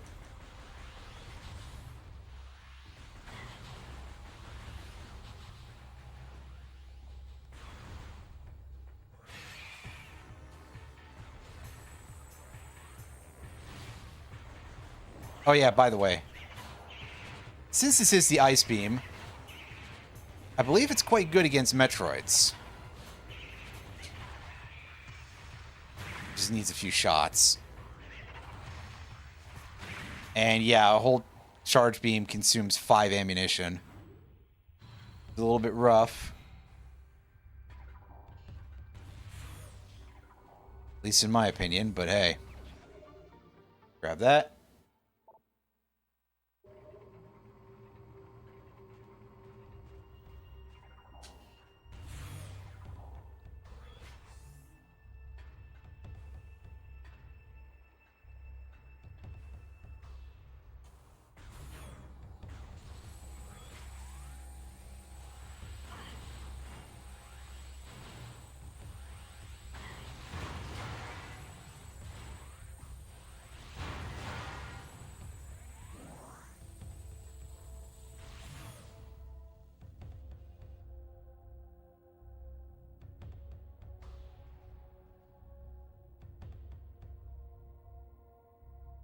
See if we can discern where the other thing is real quick. No, no, I genuinely thought that you got these at the same time as each other. And it just seems that I'm just flat out wrong. Well, there's a portal over there. I don't want to mess with that right now, really. I just want to go and save.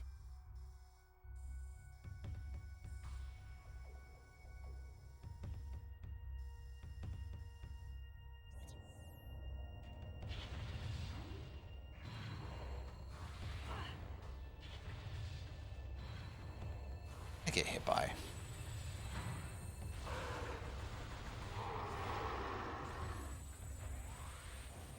Must have been that guy.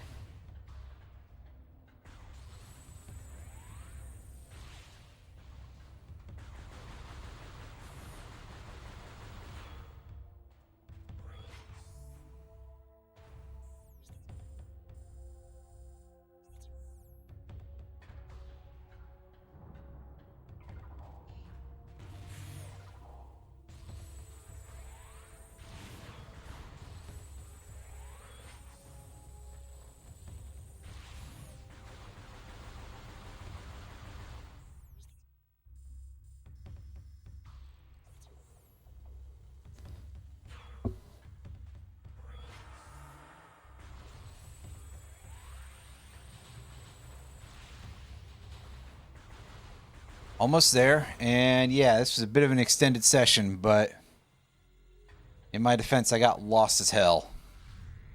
Because I don't know this game very well.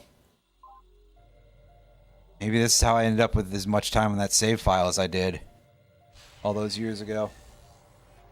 Eh, well.